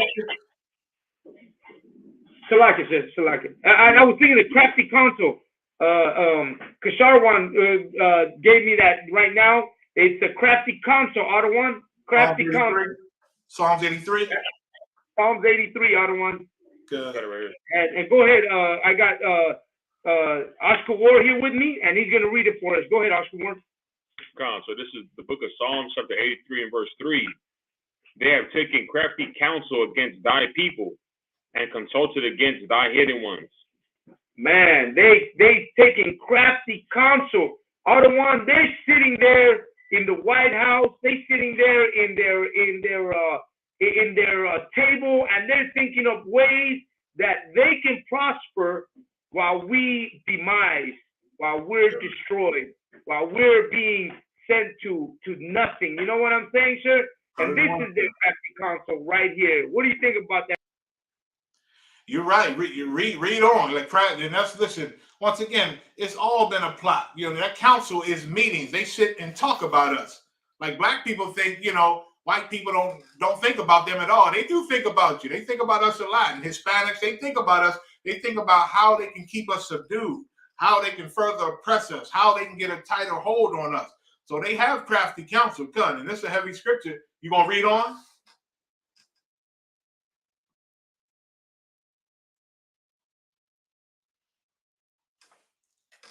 You gonna, cause I go ahead, sir. You gonna read on? You gonna read more? Oh, go ahead. Yeah, I'm gonna let him read one more time. Go ahead. Son of Wisconsin. Verse 4, they have said, come and let us cut them off from being a nation, that the name of Israel may be no more in remembrance. And that's your divide and conquer, because they sit and plotted this whole thing out. Okay, we're gonna put them there. They grow rice. This tribe is good at growing rice. Let's put them over here. This tribe is good at growing fruit and pineapples and this and that. Let's put them over here. And they separated the tribes and renamed us. You understand that the name of Israel may be no more in remembrance. Now the tribe of Judah calling themselves after two Edomites, Leo Scipios Africanus and Amerigo Vespucci. You understand? Puerto Rico, they named after a port that our oppressor gets rich off of. They call it a rich port. They name them after the port. You know, we get all these other names so that we don't remember we Israelites, and two, it separates us from being a family. Khan, you're absolutely right about that. And you know, Ayar bringing it up, it's called Rich Port now. And you know, a lot of people don't even know that. A lot of Puerto Ricans don't even know that. They don't even think about it. They don't consider themselves. You know what I'm saying? That's the problem, that we don't consider ourselves a great people. And since we don't consider ourselves a great people, we're allowing another nation to dictate who we are, how we should be, how we should be managed, like they're managing us. You know, I'm gonna say that as a nation, we in a corporate state of mind, because the white man is our manager in everything that we do, how we live, how we eat, how we work. Everything is structured under the white man's opinion. You know what I'm saying? And that's because in this captivity, we live under his boot. Like, his boot is always on top of us. Like, we're all crushed by this white man's boot. You know what I'm saying, Ottawan? And that's why we continue to be this way. And it's something that, you know, we don't see it, right? But when you talk to a white man, you know, he's always talking about, oh, the Illuminati. You know, he's always talking about, you know, what is that? The conspiracy theories. Alex Jones, you know, Alex Jones, and they're always talking about, oh, these conspiracy theories and all these goddamn things, and we don't even see that that's happening right now to us. They're talking about, oh, in the future, there's going to be this and this and this. They're talking about in the future, you know, they're going to oppress us. In the future, no. All that they're talking about is happening to us right now. Like, we're doing this right now. We're the ones under oppression. We're the ones living out what Alex Jones has been talking about for the last 20 years. We're the ones living that right now. Alex Jones forgot to say, oh, this is all going to happen to Black, Hispanics, and Native American Indians. Because if that white man would have said that, we would have all believed it. But since we're the ones saying it, it's hard to believe. Go ahead, Malagman. Well, he didn't forget to say. He didn't want to say. Oh, God, absolutely. He didn't want to say that, Ottawan. He didn't want to say, niggas, spics, and savages, you going to be the ones that I'm talking about all this time. You know what I'm saying, Ottawan? Good. And Esau loved to play the victim anyway. He, on his movies, out of his mouth, he's always the victim, always being oppressed. White people feel oppressed if they can't fly their private jet wherever they want. That's oppression to them. I can't fly my private jet wherever I want. I need a license to do that. I need a permit. That's oppression to them. You understand? They ain't never hungry. They got a big mansion. You understand? But they feel oppressed if they can't, fly their helicopter whenever they want. You understand? And when hell, we just want the helicopter. You know what I'm saying? Well, Khan, I don't want. They were being oppressed because they had to wear a mask. Right. Oh my God, they oppressed. They're oppressed. This is a conspiracy. They're making me wear a mask. Like, that was a whole mass plan for the government to oppress us because Miriam says, yeah, they killed themselves locked down during COVID-19. Yeah, they should have killed themselves during COVID-19. Man, they should have overlooked themselves and destroyed themselves. But instead, they're out here planning. Oh, all of a sudden, they got enough time to start thinking, wait a minute, this is a conspiracy. They're making me wear a goddamn mask. And brother, we've been getting murdered, shot in the street, our jobs, our gentrification in our neighborhoods, deportation, our children in cages, our jobs being raided. My God, I could go a list of things that we could make a video for talking about. This is a conspiracy theory, and yet none of us have come up with a conspiracy theory against Mexicans, blacks, and Native American Indians. What do you? God, you're right. You're so right. You understand? You're so right. Like, once again, it's like, they crying wolf. You understand? They crying wolf. They act like they don't know what oppression is, man.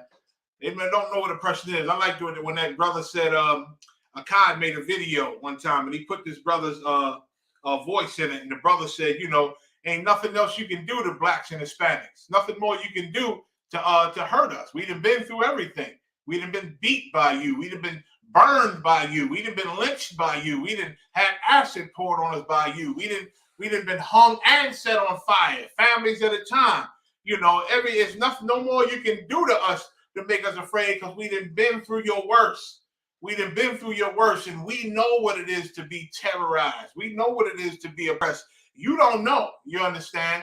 And and I thank the Lord for the knowledge of the ISUBK, because we know that He will know what it is to be to feel those things soon. We know that He will feel what it feel like to be on the run, to be a fugitive. You understand? And to be captured.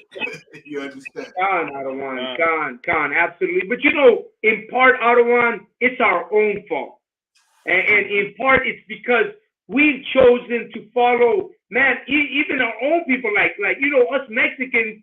Your uncle gets out of jail. He was a gang banger. The uncle gets out of jail, and you as a young man, you look up to your uncle because he got incarcerated, because he was in jail, because he did time. And that's the thing that goes around. Even Judite brothers, they do the same. They start promoting, I did jail time. Like it's an honor to go to jail. You know what I'm saying? They show it as an honor. And us ourselves have caused the destruction of our own people. We've actually added to the poison that the white man's given us. We're just adding to that poison by adding these things that are meaningless, that have no effect on us in a positive way. Ayar, you actually right. The cartel lifestyle. Now you have this cartel lifestyle, and they promote it in music, in movies, in videos. And our young people are like looking at that as, okay, that's the cool. That's the new cool, right?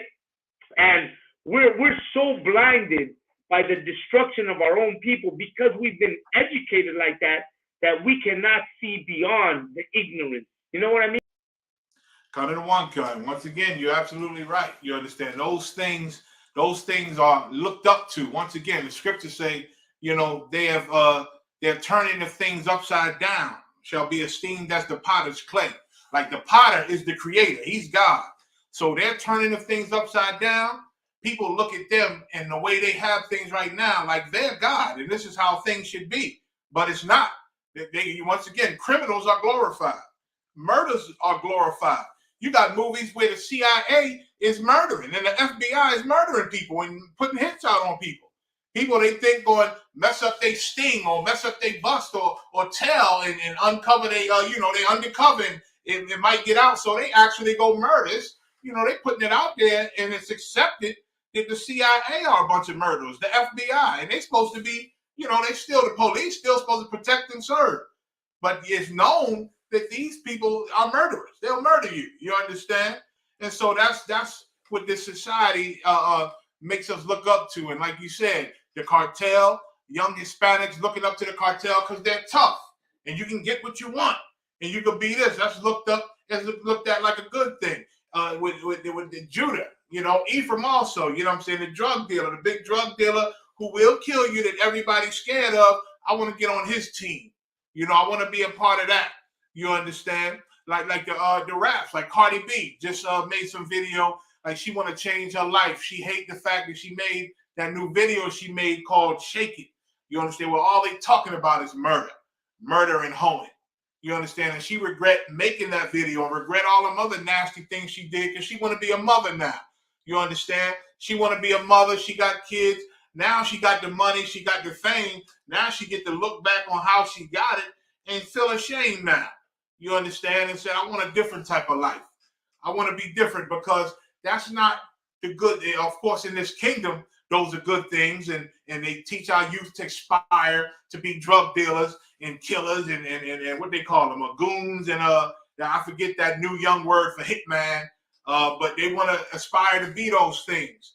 You understand? When that's backwards, those things are destroying us. And if I may, like you said, another thing dividing us is once again, they pushing it out there for our women to be whores. You understand? Like the chick, Ari Fletcher, just had the video shaking her behind. Shaking, she had one butt cheek doing a big dance, then made the other butt cheek do some whole nother dance. Her son is right there, 3 years old, right there in the party while she wiggling her butt cheeks on some woman and some other woman smacking her on the behind. Her son right there growing up in that environment. So who you think he going to, like, that's his normal. You understand? Like when he grow up, the woman that makes him feel comfortable and feel normal is going to be this woman like his mother, some whore. You understand? Which he'll get with and have babies by her, and the cycle continues, man. So they pushing the drug dealing, the murdering, and the whoring on our people like it's acceptable, but it is upside down. Arwan, you're absolutely right about that. But you know, even though we do these things, Arwan, we don't realize that in the end we become victims. Like everybody does it, but we become the victim. Like white folks can do that kind of shit, and they'll be like, "Oh, that's great." But when a Mexican or a black sister does it, we become victims. You know, recently we had an incident, which is this week. What's the name of this cop? His name is it's Saul Mendoza. So Saul Mendoza is a police officer out of where? Out of Philadelphia. Out of Philly. Arwan, that's your neighborhood, isn't it?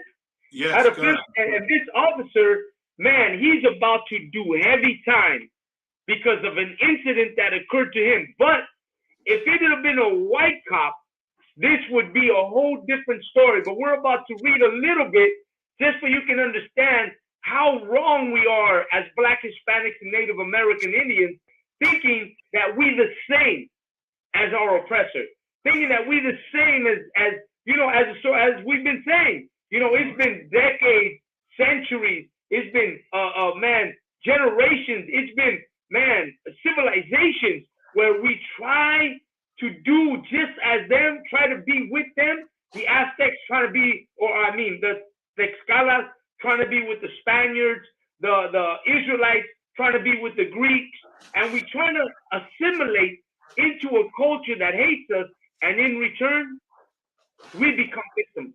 Good. We become the hateful ones. Go ahead and read that. Oh, sir. Fired officer charged with murder and shooting a boy, 12. So this officer has been charged for shooting a boy that's 12 years old. Go ahead. A fired Philadelphia police officer has been charged with murder and the shooting of a fleeing 12-year-old boy who prosecutors said Monday was on the ground and unarmed when the officer fired the fatal shot. So this young boy was on the ground and this officer fired the fatal shot. Who was that one brother who reached in for his candies and he was killed? Trayvon Martin. Trayvon Martin. This is the same incident as Trayvon Martin. The difference, the security guard, wasn't it a security guard who shot him was white. This guy is Hispanic. Go ahead. Philadelphia District Attorney Larry Krasner announced first and third degree murder charges against former Saul Mendoza. Man, first and third degree murder charges. And the boy he killed, the boy he killed was an Edomite, right? I think I heard this story. In Calcon. Go ahead. The boy was an Edomite. Did this happen in South Philadelphia? Or does it say? Well, let's continue reading, see what's going on. Go ahead. In the shooting of Thomas T.J. Siderio. Oh, on yeah. March 1st. Absolutely. Thomas C.J. Siderio. Siderio ain't white. I mean, ain't Hispanic. I don't know any Mexicans named Siderios. Right. I don't know any black people named Siderio. It sounds Italian to me. Yeah, that's one of them Italian kids. And I think South Philly, one of them Italian kids. God, so go on. Oh, God. On March 1st, saying video showed to the grand jury contradicts the officer's version of events. Police say the youth had first fired a shot at an unmarked police car, injuring one of four plainclothes officers inside. Mendoza, 26, was also charged with voluntary manslaughter and other charges, according to a grand jury presentment until Monday. He had been suspended from his job March 8th with intent to fire. Court records show Mendoza surrendered Sunday and was denied bail. Wow. Rare treatment for former law enforcement officers facing charges. Hang on there. So rare treatment for law enforcement officers facing charges. If that had been a white officer, there would not be no rare treatment. They would have gave him what he needed. But since it's a Hispanic brother, man, you're on a whole different page. You think you white because you wear a uniform. You think you white because you served in the army. You think you white because you served in some military rank, or because you had an office position, or because you work as a supervisor, or because you work as a manager. You think you white, but you're never going to be white. You will always be the same. You will always be a spick, a nigger, a savage, because that's all they see us as. And this officer here is going to find out real quick that that badge he's wearing is meaningless when you Hispanic. It does not protect you from them. It does that badge, that uniform does not protect you from them. Hell, military soldiers used to come home, during World War II, used to come home to racism and lynching. And if the American citizen saw a black person with a uniform on, soldier, see in the military, see soldier, they would try to kill him and murder him. They wasn't allowed to wear the uniform. They would get home and they would hurry up and take that uniform off. You understand? Because those uniforms and those badges don't protect you if you're black or Hispanic. I remember years ago, they tried to arrest a Moabite cop that killed somebody. And they tried to arrest him. Esau tried to arrest him, but then his country, China, stepped up and said, nope, with all the white people that get away with these type of crimes, you're not going to make an example out of our people. You understand? They fought. Did they not charge that Moabite? But who the hell gonna fight for us? Who the hell gonna fight for Mendoza? Who the hell gonna fight for us when they do these things to us? Nobody. John, Adawan, you're absolutely right. And what the problem is that we think we're part of a nation that we can never be part of. Like it's in them. It's the root of this nation to hate Black, Hispanics, and Native American Indians. I will never be part of this nation. And let me tell you, all of us who have been able to come into the ISUPK and be part of this truth, man, let me tell you something. We're blessed because we've become aware of a situation that has existed forever, but now we're aware of it. And now we're speaking up like this brother don't even know. This brother Mendoza don't even know that we're actually speaking for him. Good. We're actually talking for him. Good. But you know what? They go into these ranks thinking that they're going to change because I have a brother at work, and he's a Hispanic brother, and he was telling me, man, I'm going to join the police force. He says, I'm going to quit this job. I'm going to join the police force. I don't want to be working here forever. I want to join and I told him, brother, man, that's the worst thing you can do, man. Join the police force. I told him, Carnal, you should really reconsider that position you're going to take, because what you're really doing is going into a job that oppresses your own people. His mentality when he answered me was, I'm gonna make a difference for my people.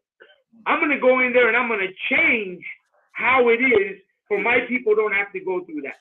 Go ahead. If I could, sir, I understand that, brother, because I remember when I was in the world, I remember that when I had that thought, I was in Mexico. And of course I was in the world, I was smoking weed, right? But I was in a state where I was letting go of weed. And I said, man, I would love to be an officer because I would be able to change my community. I would be able to stop crime, stop the bad people, and be like the hero. But I was in a world not understanding the depth of the reality of things. You know what I'm saying? So I kind of understand that, brother. I didn't know anything about the mark of the beast, nothing like that. I just thought you a police officer, you fight for justice. You know what I'm saying? I got the brother Kamash who says they regard neither the old nor show favor for the young. Yeah, That's absolutely Kamash, man. They don't regard any of us. But let me tell you something. Here in the ISUPK, man, you actually do become a hero. You actually do become somebody. Here you actually gonna change people's lives, because here you get to speak about things that no one else would ever speak about. Right. You get to bring out facts that are overlooked by the regular everyday individual. But us, we get to really see things in a different perspective. And that's the difference of us and them. That when we look at things, we're looking at it in a perspective of the love for our people. And they look at it in a perspective of the love for our oppressor, for our people. So this is the perspective we're looking at. And let me tell you something. Perspective means everything. The way you see things has a big impact on who you are as a person. So when we see a perspective, let me tell you, I see a perspective all the time. I'll tell you the truth. I've seen this perspective before coming into this truth. I've always thought, man, my Chicano people, my raza, I've always thought like that. But then coming into the truth, now I realize that, man, all of us are in the same boat. My black brothers, my Native American Indian brothers, my Hispanic brothers, my Chicano brothers, we all in this boat together. We all got to see a change because we don't see it when we're in this world. We only see it when we're in this truth. Go ahead. Con, if I can offer what the young brother just said about being a police officer and what you're saying about perspective, when I was in the world, I didn't think the police were good here to protect and serve. I thought they were evil and hurting us, but I still tried to join them. But I went to a suburban police force and applied for the police force there because I wanted to lock up little white boys. I wanted to lock up white people. You understand? So I went to the suburbs and applied for the police force and went and took their tests and all that. Of course, they probably just balled my application up and threw it in the trash as soon as I left. You understand? Because when I was there, it felt like they looking at me like I ain't supposed to be here. You understand? And I knew it. And that's why I was there. I was there because in my mind, I ain't supposed to be here. And I'm going to get in here and I'm going to show y'all how it feel to be harassed like y'all show us. But of course, they didn't let me in there. And now I look back and I see you can't change. Like the brother said, he going in there to change. You can't change a corrupt organization. You can't join a corrupt organization thinking you're going to change it. You understand? It's going to change you.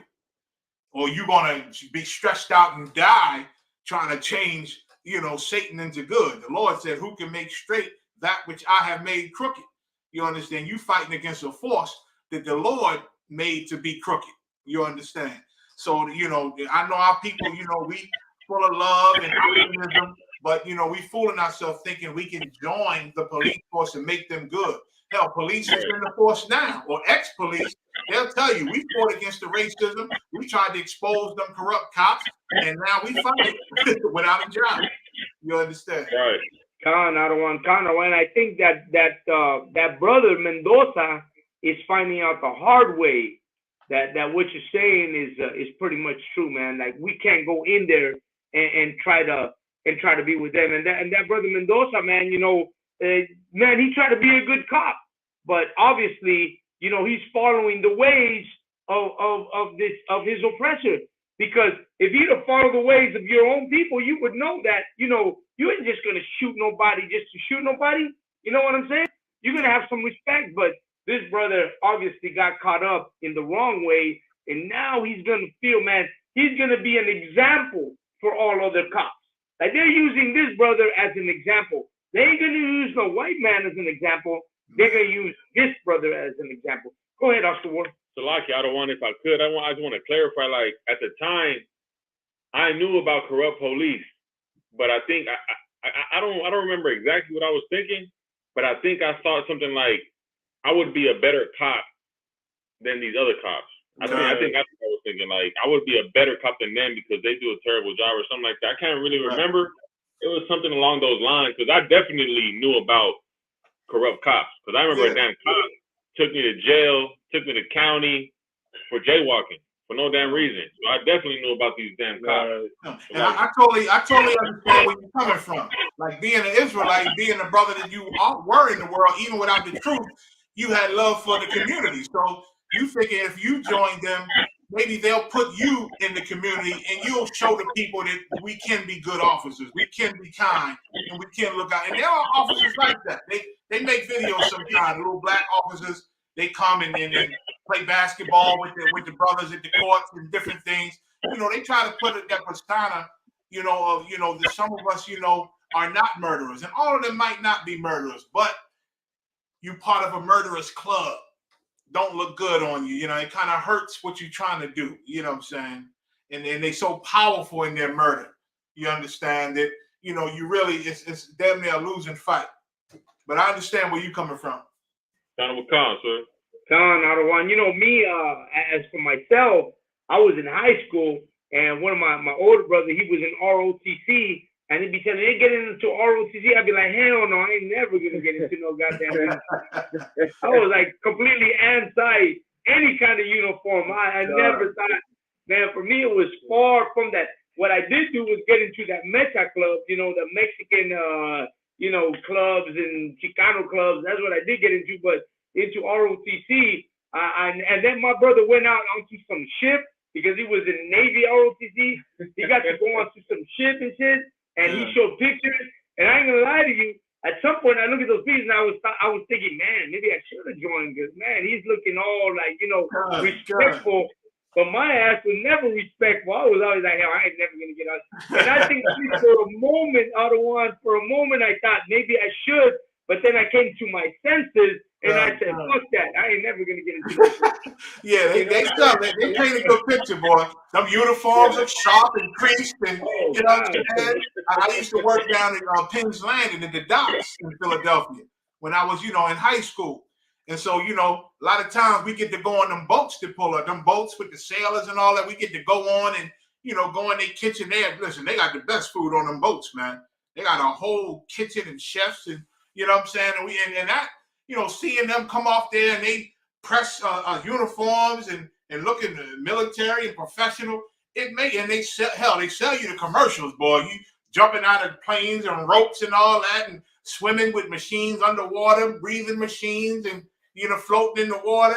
And it make you want to be a part of something, man. And they sell it good to our people.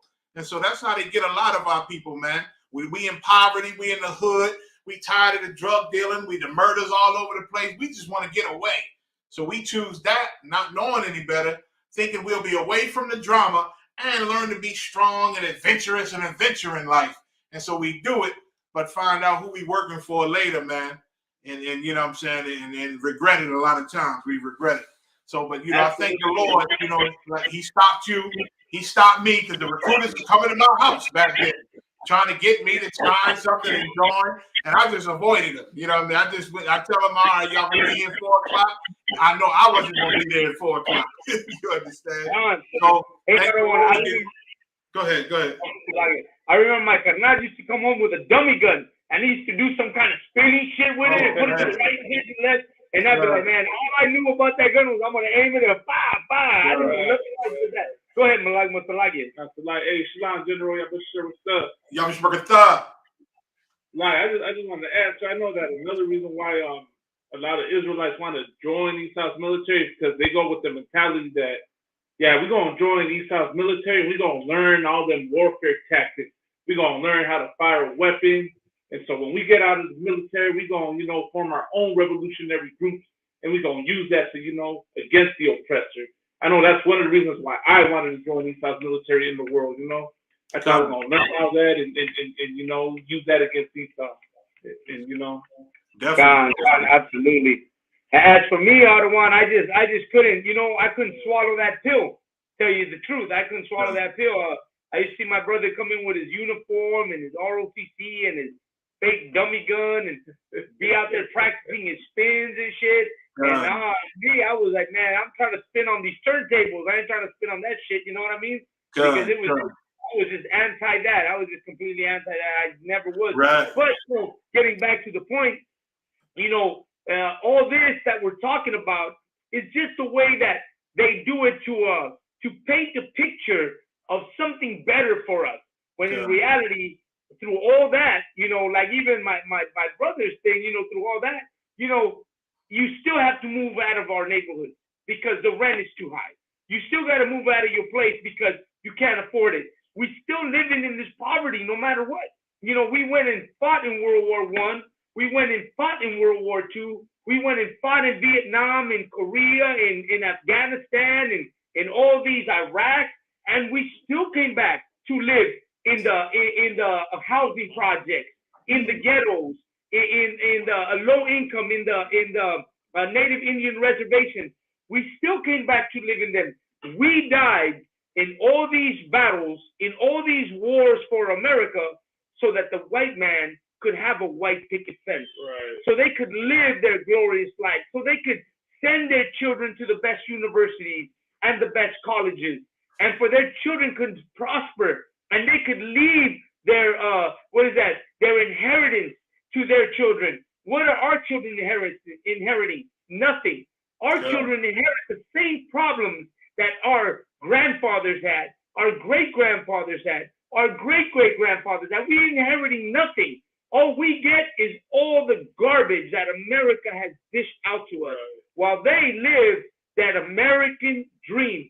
They're dreaming.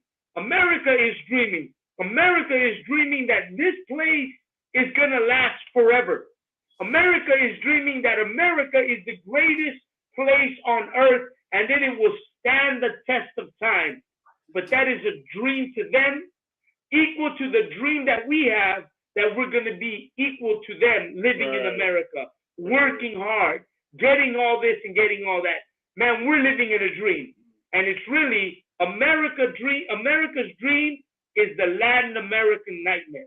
The nightmare for all Hispanics, Salvadoreños, Guatemaltecos, Dominicanos, Puerto Ricanos, Cubanos. It's our nightmare. That's right. America has destroyed our country, has gone into Latin America and has issued war amongst us, revolution amongst us, and has destroyed our people, robbed our natural resources, used us as their working hands, la mano de obra, for we could do the labor that they don't want to do, so that we can pick their fruit, so that we can feed their children, so that they can have breakfast on their table. And in return, we get poverty. We get nothing. We get the lower end of the stick. And my black brothers and sisters, they don't understand that ghetto money is not real money. Ghetto fame is not real fame. You know what I'm saying? That whole ghetto glitter, that whole ghetto bling and ghetto riches is not equal to what the white man's kingdom is. Because you can never participate in their kingdom. That is not for you. God, you so right. What they feed us that, glam, to be glamorous and to look good and to have fame. They teach us that that's value. And so we kill ourselves, on these shows, trying to be the American Idol, trying to be the #1 top singer, trying to be the #1 dancer, trying to just be accepted. We just want to be picked to go to Hollywood to try to contend with everybody else. And when they say we're not passing you through, you wasn't good enough, it breaks our heart. It breaks our heart because that's all we want. We just want the fame. We just want to be seen. We want the love. We want the attention. When our oppressor, he knows what's real is the power, the wealth, the authority. He'll sit in the back and let you go ahead and be this little rapper or singer or actor or entertainer, while he making all the big dollars, and he give you a little piece of cut, little crumb, you understand? And mainly he give you that crumb, but he put your name out there. Everybody knows you. Everybody looks at you like, oh, everybody wants your autograph. That's all good, but when you go home and you want to get some property or some land, your bank account ain't looking good like that, but you are famous. You understand? You do have the prestige. Everybody wants your autograph. Everybody talking about you. You understand? But he knows true power is what really makes you powerful. You understand? Absolutely. You know, today we got to sit here and talk about the issues of why we're divided and conquered, why we live the way we live, why we live in the poverty. But let me tell you something.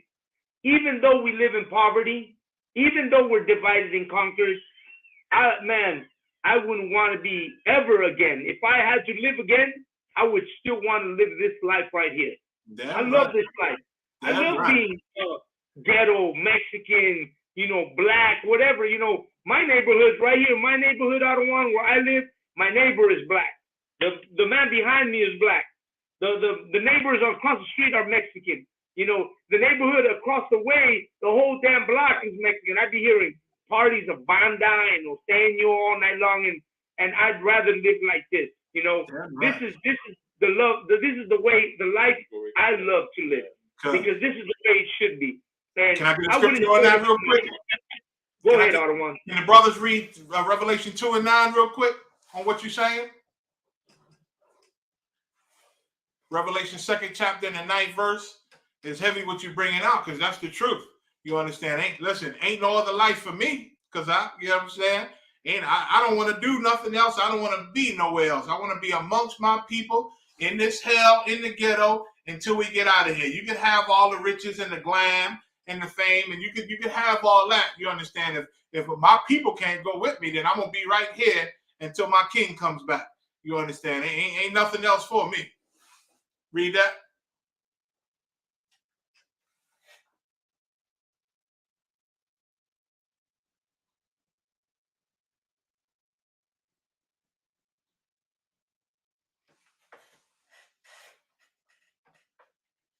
If y'all reading, I can't hear.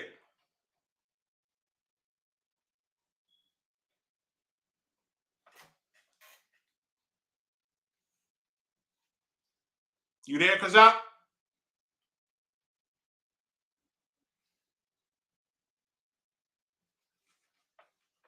Let me see. Arwan, can you hear me? I can hear you now. Okay, go ahead. Now let's read that. The book of Revelations 2 and 9. I know thy works and tribulation and poverty. Now this is heavy, our king saying. He's saying he knows our works, he knows our tribulation, and he knows we in poverty. We ain't rich, we ain't wealthy. You understand? Read. But thou art rich. But thou art rich, man. Christ is saying we steal the most valuable things on the earth. Through all the hard work we doing to try to stay alive in this world, to try to survive the police, to try to survive the Karens out here, to try to survive the white citizens that hate you because you speak Spanish. Just to try to survive in this place, the tribulation, all the trouble we go through, all the hell we face to try to stand against this truth and stand against our enemies, man. All the hell we face with our own families who think we crazy for standing with God so strong, and all the poverty we live in. Once again, we ain't got the top-notch jobs. You understand? We ain't got the big paychecks like Cardi B and all your rappers and your Jay-Z's and all that. We in poverty in America, but guess what? The Lord said we are still rich. We are still valuable. You understand? And we the most valuable thing on earth to the Most High. So ain't nothing else I want to be. You know what I'm saying? I'll take all that work. I'll take all the tribulation. I'll take the poverty if the Lord look at me as being rich, man. You understand? We storing treasures in the kingdom. You understand? So, this is a beautiful life to live. Go ahead. Did you have more? Go ahead and finish reading. That's all I wanted to do. That was the point. The point that through all these things, the Lord said we are still rich, which means we are valuable to him. Absolutely. And that's why I say, I wouldn't have it no other way. Just like you are the one, and just like the Lord says, man, This is our place. And to try to substitute it with our enemy's way of life could never make sense to me. It could never make sense. You know what I'm saying? Like, this is where it's at.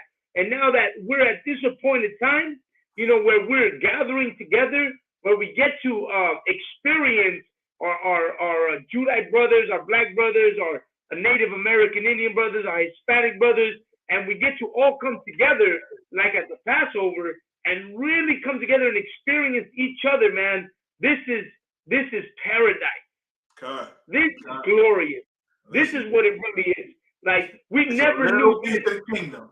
There's a little piece of the kingdom. You understand? Concept. This is a little piece of kingdom in this oppression, if I could say, in this oppression. Because even though we still oppressed, I still got to go to work tomorrow.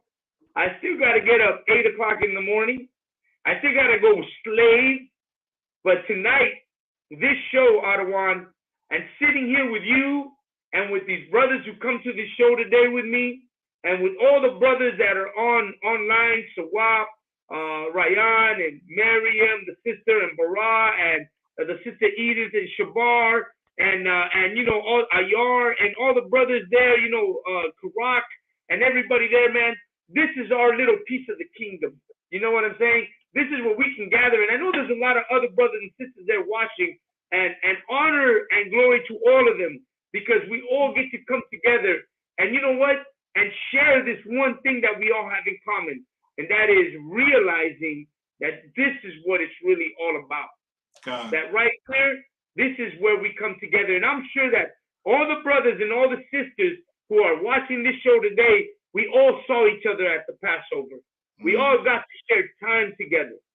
Man, leaving the Passover is the hardest thing that I experience every year. Me too. God. You know what I'm saying? It's like the hardest. And it reminds me, you know, as a Hispanic brother, it reminds me when I was young. You know, I used to go travel to Mexico every, you know, wicked ass Christmas and wicked ass New Year. But I used to travel to Mexico not because of that holiday, because out in Mexico, we didn't have the big Christmas tree. We didn't have the presents. We didn't have none of that. But it was just the spirit of coming together. And you know, in Mexico, we don't have, like on my grandfather's ranch, we didn't have street lights. We didn't have paved roads. It was all dirt roads. We had outhouses to go and take a shit and piss in. You know what I mean? We didn't have meat to eat every day. You know, but to gather together as family was the most precious thing that I ever experienced. It was something else. It was something that I never forget. Visiting my grandmother and my grandfather out there. I remember the nights there was no lights in the city, so you could see all the stars that ever existed up in the sky. The night lit up your night. The moon lit up the road. That was all there was. And you know what, Adawan, coming to the Passovers, man, it reminds me so much of those days of going to visit my grandfather. My grandfather passed away, and Lord be with him, you know, but it was something so incredible, like I can't explain it. And going to the Passover is that experience I get every year where man, I'm gonna go broke. I'm still feeling the financial burden of going to the Passover, Adawan, but it doesn't matter. You know, I made it. I made it to the Passover. That's right. Kasharwan isn't here, but I'll tell you, when we made it to the airport, the lady who took my ticket said, you know, your plane is leaving in 2 minutes. I don't think you're gonna make it because that plane is already boarded. I said, I don't care. I'll take the chance. If the Lord wanted me to get to the Passover, those 2 minutes meant nothing. And you know what? Kasharwan made it to that plane. Most High in Christ. Passover. Most High in Christ. You know, Most High in Christ, that we made it. You know, because there was no way that I was gonna miss that Passover, Adawan. You know, so many brothers that I saw, Sawap 1 West from up there in the East Coast. I got to meet that brother. You know, Tabak Naz, who got past his Hebrew Academy. You know what I'm saying? Malakma, who made his Hebrew Academy. You know what I'm saying? This brother from I don't know, New Zealand. I can't remember his name, but this brother from New Zealand who I met for the first time, and I didn't know who he was, but we got to talk and we got to meet each other. And man, it was something incredible. You know, Yashikar will tell you what it's like. Ayar will tell you what it's like. To go to the Passover to us Hispanics is something big, because we get to really, you know, come together with our brothers that we didn't even know, you know, that we would one day be as one again. You know what I'm saying, Ottawa? I totally understand. I totally agree. You know what I'm saying? Well, one thing, we need to incorporate some of that music y'all like at the Passover too next time. You know what I'm saying? I don't remember hearing no, you know, Spanish songs. I know, you know, Issachar and Ephraim. I know y'all like certain songs too. You know what I'm saying? I know Judites like certain songs, but we should mix it up, man. I like to see y'all getting down on y'all, because I know one pastor I don't know if it was the Passover. It might have just been in Vegas. I think we were in Vegas at the Vegas barbecue, because you was doing some dance with your rib. It was so beautiful. It was so beautiful, brother. You was doing that thing and she doing it. I said, oh my God, this is the best thing in the world. You know what I'm saying? And you know, I love to see that. You know what I'm saying? I always loved Hispanics growing up. You know what I'm saying? I used to, you know, I knew one Hispanic brother, Young in the Truth, and I went and, you know, fortunately he was on the drugs, and we was trying to get him off them drugs, and went in his neighborhood. But I looked around at them houses and those open windows, and I could hear the music, and I could see people hanging out the windows. And then this is in Philly. I said, damn, I wish I knew these people. I wish I could sit in their houses with them, and you know what I'm saying? I wanted to be a part of their life. You know what I'm saying? And just, you know, never got the chance to do it. You know, never got close to nobody in the world, especially, and then in the truth, you know, it's been a minute, but I see y'all starting to come through, brother, and I want to see more of what y'all love. You know what I'm saying? Con, Ottawa, con. Well, let me tell you, I'm a party person, Ottawa. So you don't want to invite me to that, because I'm gonna tear it up. You know, you know, Most High Christ. This year we got one song in. You know, La Chona. I know a lot of the brothers got to see that. So we got a song in, and we got a little party on. But one day, Ottawa, you're gonna see us all out there. We're gonna be, you know, put a little liquor in us. We are ready to go. You know what I'm saying? Right. That's what it is. But Most High in Christ, man. I love the ISUPK, man, and I love this brotherhood, and you know, just being able to come together with everybody is such a great experience, something, you know, mighty for all of us, man, and all the brothers and all the captains and all the generals who have made this possible. Only the Lord knows how to recompense all of us for what we're doing here today, you know, because we'll never know the magnitude of what we're doing till that day comes around. You know what I'm saying, Ottawa?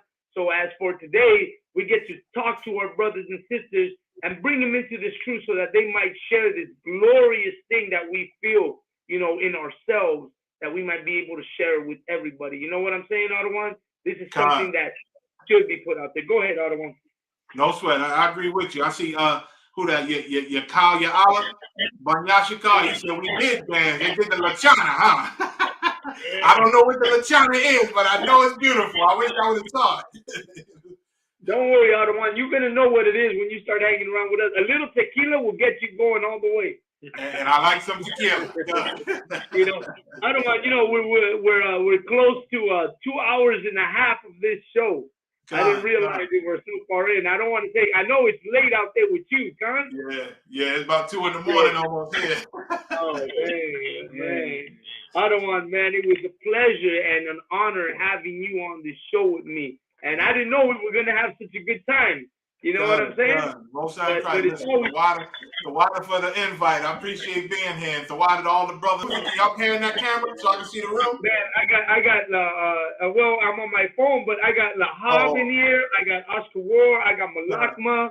You know, I had Sarwan in here too. We're all in here. But you know, we got Miriam. We got Yashikar Banyashikar. We got Tabab. We got Shukwa.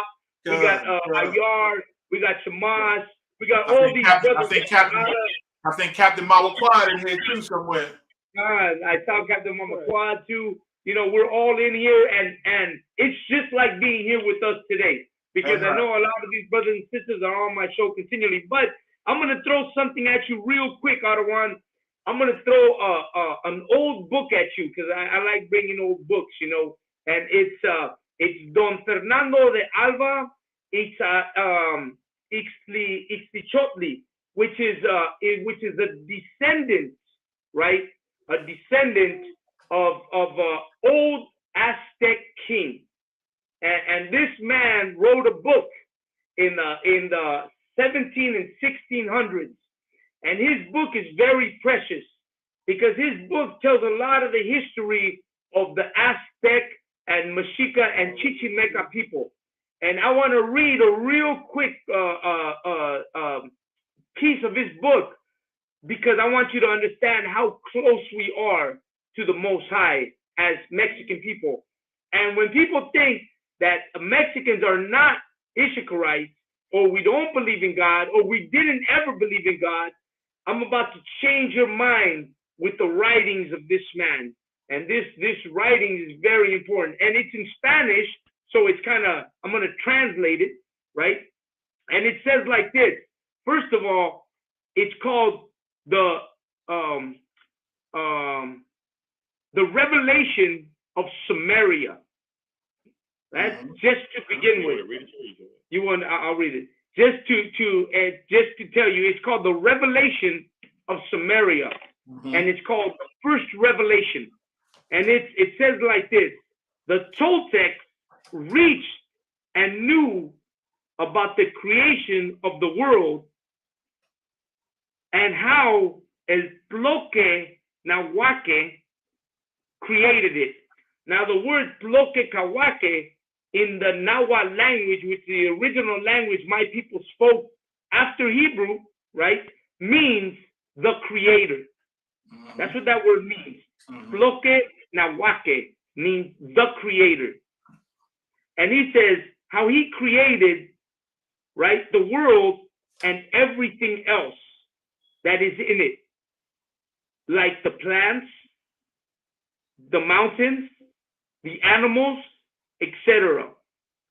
He says, just like that, he also knew how God created the man and the woman, and how the man descended to multiply, and to that he added a lot of fables. When we say a lot of fables, he's talking about all the biblical things that are spoken about. The parting of the sea, the Tower of Babel, all these things. It says, it's not for you to have fear, it says, because all the nations also have fear of the world. He says, and it is said that the world was created in the year of Tepal, which is one of the kings that ruled in the ancient world of the Aztecs. He says, in that time, there was a great flood, and they called it Atonahuito. And Atonahuito means the year of the sun of the year the sun went away from the water. And it says, because it destroyed the world from the diluvian. And this is the story of the Toltecs that lasted until the end of that age in the first world. The way they called it, 1,716 years, that he destroyed every man to water and thunder and the skies and all the earth, and nothing was left. And they all went underwater, and so did the mountains. And I'm going to stop right there, Audubon, because there's a lot to read. But I just want to show you how this passage comes from an ancient book of the Aztec emperor, Alva Ichicochli. And he knew about the Lord. He knew about God. The Toltecs knew about the Most High. and about the Diluvian world and all that. And I just wanted to add that because I think it's important for people to know that in the inconvenient truth, I'm speaking about our Aztec people, our Mexica people, our Chichimeca people, our people of Anahuac. Anahuac is the original name for our land after, what's the name? No, the name of in the Bible of this continent. Ashereth. Salakia of Ashereth. They call in the Bible it's called Ashereth. We know it as Anahuac, but the Toltecs were the priests and prophets of all that nation, and they write about the Most High God, right, of the Creator and all that He did. And I just wanted to bring that out of one a little bit because I have a lot of books that I read, and you know I don't get a chance to really bring them out. Listen, and again, a lot of that history, you know, we tried to hold on to through all the hell and the separation from our motherland. I'm sure Issachar tried to hold on to it at some point, you know what I'm saying, and kept some history of it, you know what I'm saying, just like Gad tried to hold on. Gad was wearing the fringes and the shields. Even black people in slavery used to sing about the chariots coming. So we used to talk about the chariots coming low to take us out of here. So, you know, the tribes throughout history and in our oppression, we tried to hold on to the little bit of remnant, you know what I'm saying, that trickled down with our generations, you know, from when we was Israel. We tried to keep that history, but again, eventually they beat it out of us, you understand? And from what I read, you know, and that's good that this brother found some records where, you know, somebody among the Aztecs talked about the Creator and what He did. But I also know that the Aztecs and the Mexica and all of them, they had a whole lot of guys that wasn't the Most High. You know what I'm saying? And so, and not just them, but you know, the slaves also, Gad, all the tribes. You know, even though we keep a piece, a piece of our original history trickled down with us. You know what I'm saying? We didn't follow it like the Lord wanted us to, in other words. So the only thing the Aztecs was missing was the Spirit of Christ. You know what I'm saying? The only thing the slaves was missing is the Spirit of Christ. God, with the Spirit of Christ, brother, we can come together and be strong and powerful and run this earth, man. And run this earth. And you a great example of it. And all them brothers in that room with you are a great example of it. Sawap and all the brothers and the sisters, you know, that's tuning into your show. We in the ISUPK, we great examples of what the Aztec could be with the Spirit of Christ, what the Mexica could be with the Spirit of Christ, with all them civil rights marches with the true Spirit of Christ and the Black Panthers with the true Spirit of Christ. You know, we can be exactly what we doing today, following our King. You know what I'm saying? I'm gonna let a couple of the brothers come in here and just salute you, sir, and give a good word. Go ahead, Oscar. No problem. No problem.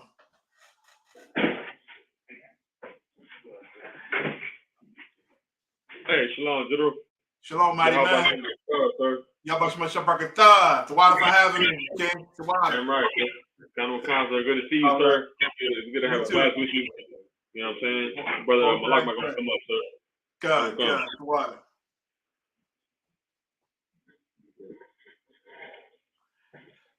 Hey, shalom, mighty man. What's going on? Hey, good to see you. Good to see you. Tawada for having me, Tawada. Hey, I understand. Why you, General, always out of one, always an honor, sir. Most time, correct. Good. All right. Hey, Shalom, Adawan.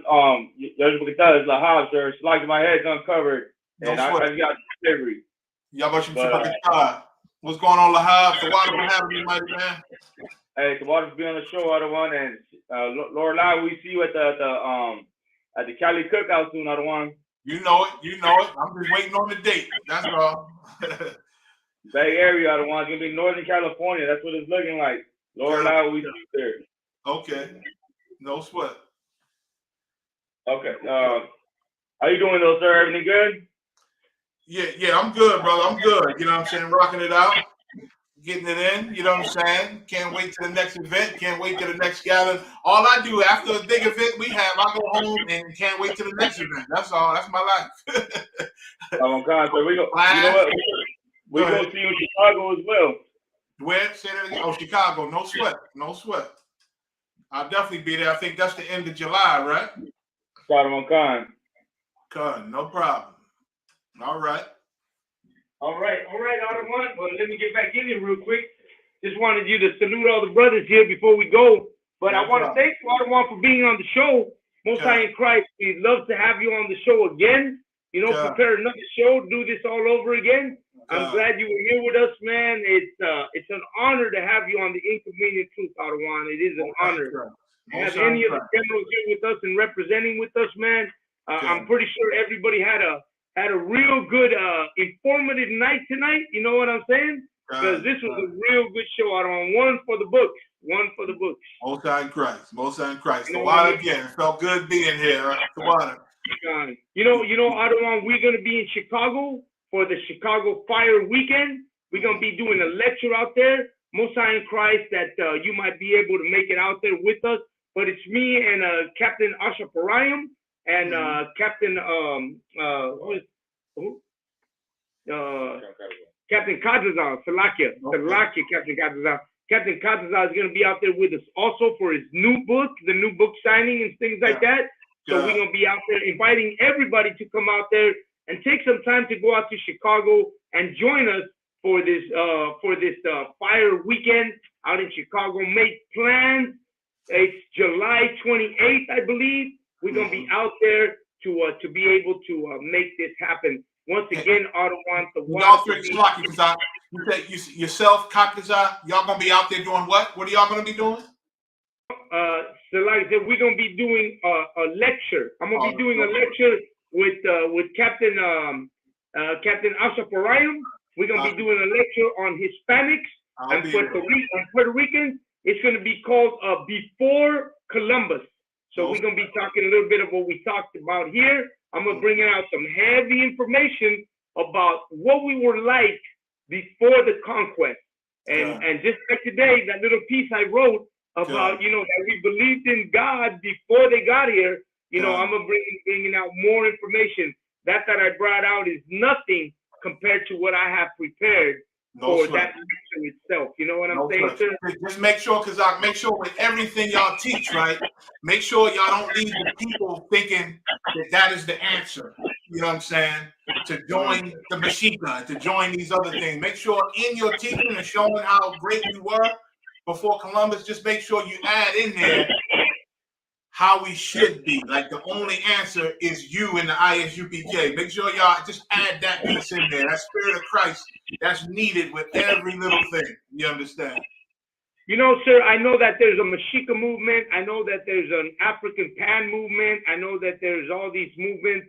But like I said at the beginning of the show, the unity of Black, Hispanics, and Native American Indians is only going to be found in the ISUPK. You better know this is the only place you're going to find it. This is the place where, like I said at the beginning, you know, the zeal and the knowledge is not with anybody. It's only with us. We got the zeal and we have the knowledge. This is where we share everything that no one else has. That's why this is the place to be. And Most High in Christ, that He's brought me here, brought my son here, Lahab, and brought all the brothers here, that we might be able to share it right here in the ISUPK. And that's what this is all about. So even though I speak about them, it's just a reference to let you know that we've always known about the Lord. We've always had a love for the Most High. We've always found that we are Israel. We are Issachar. We are the 12 tribes. The only thing is that we've forgotten who we are. Yes. You know what I'm saying? And with that, Adawan, do you have anything else to add, Adawan? That's it. The water. Yabashima Shabakatom. Adawan, the water for being on the show, Adawan. And with that, I'm gonna let Oscar Ward end this program with us. Go ahead, Oscar Ward. Men of Israel, Majum, Barak, Yabashima Shabakatom. God dismissed. The water. The next week is the Inconvenient Truth coming at you. The water General, for being on the show with us, General Mayak. As always, go ahead and drop a link if you have a show, Ottawa, or anything you want to present. You can drop it now. If not, with that, we're going to end the show. Well, of course, join Black Watch every Monday night at 9 p.m. Eastern Standard Time with Commander General Yohana, myself, General Mahaya, and General Hazayan rocking it out. Also, tune in to Ask You the Prophets every Wednesday at 11 a.m. Eastern Standard Time, where we go into many different topics, take any questions, answer it live. So that's it. The water, Ottawa. Hopefully, we can have you back on the show again. For now, y'all watching the other brother. The water for being on the show, Ottawa. Until next time, Shalom, Israel. Shalom, sir. Shalom, Ottawa.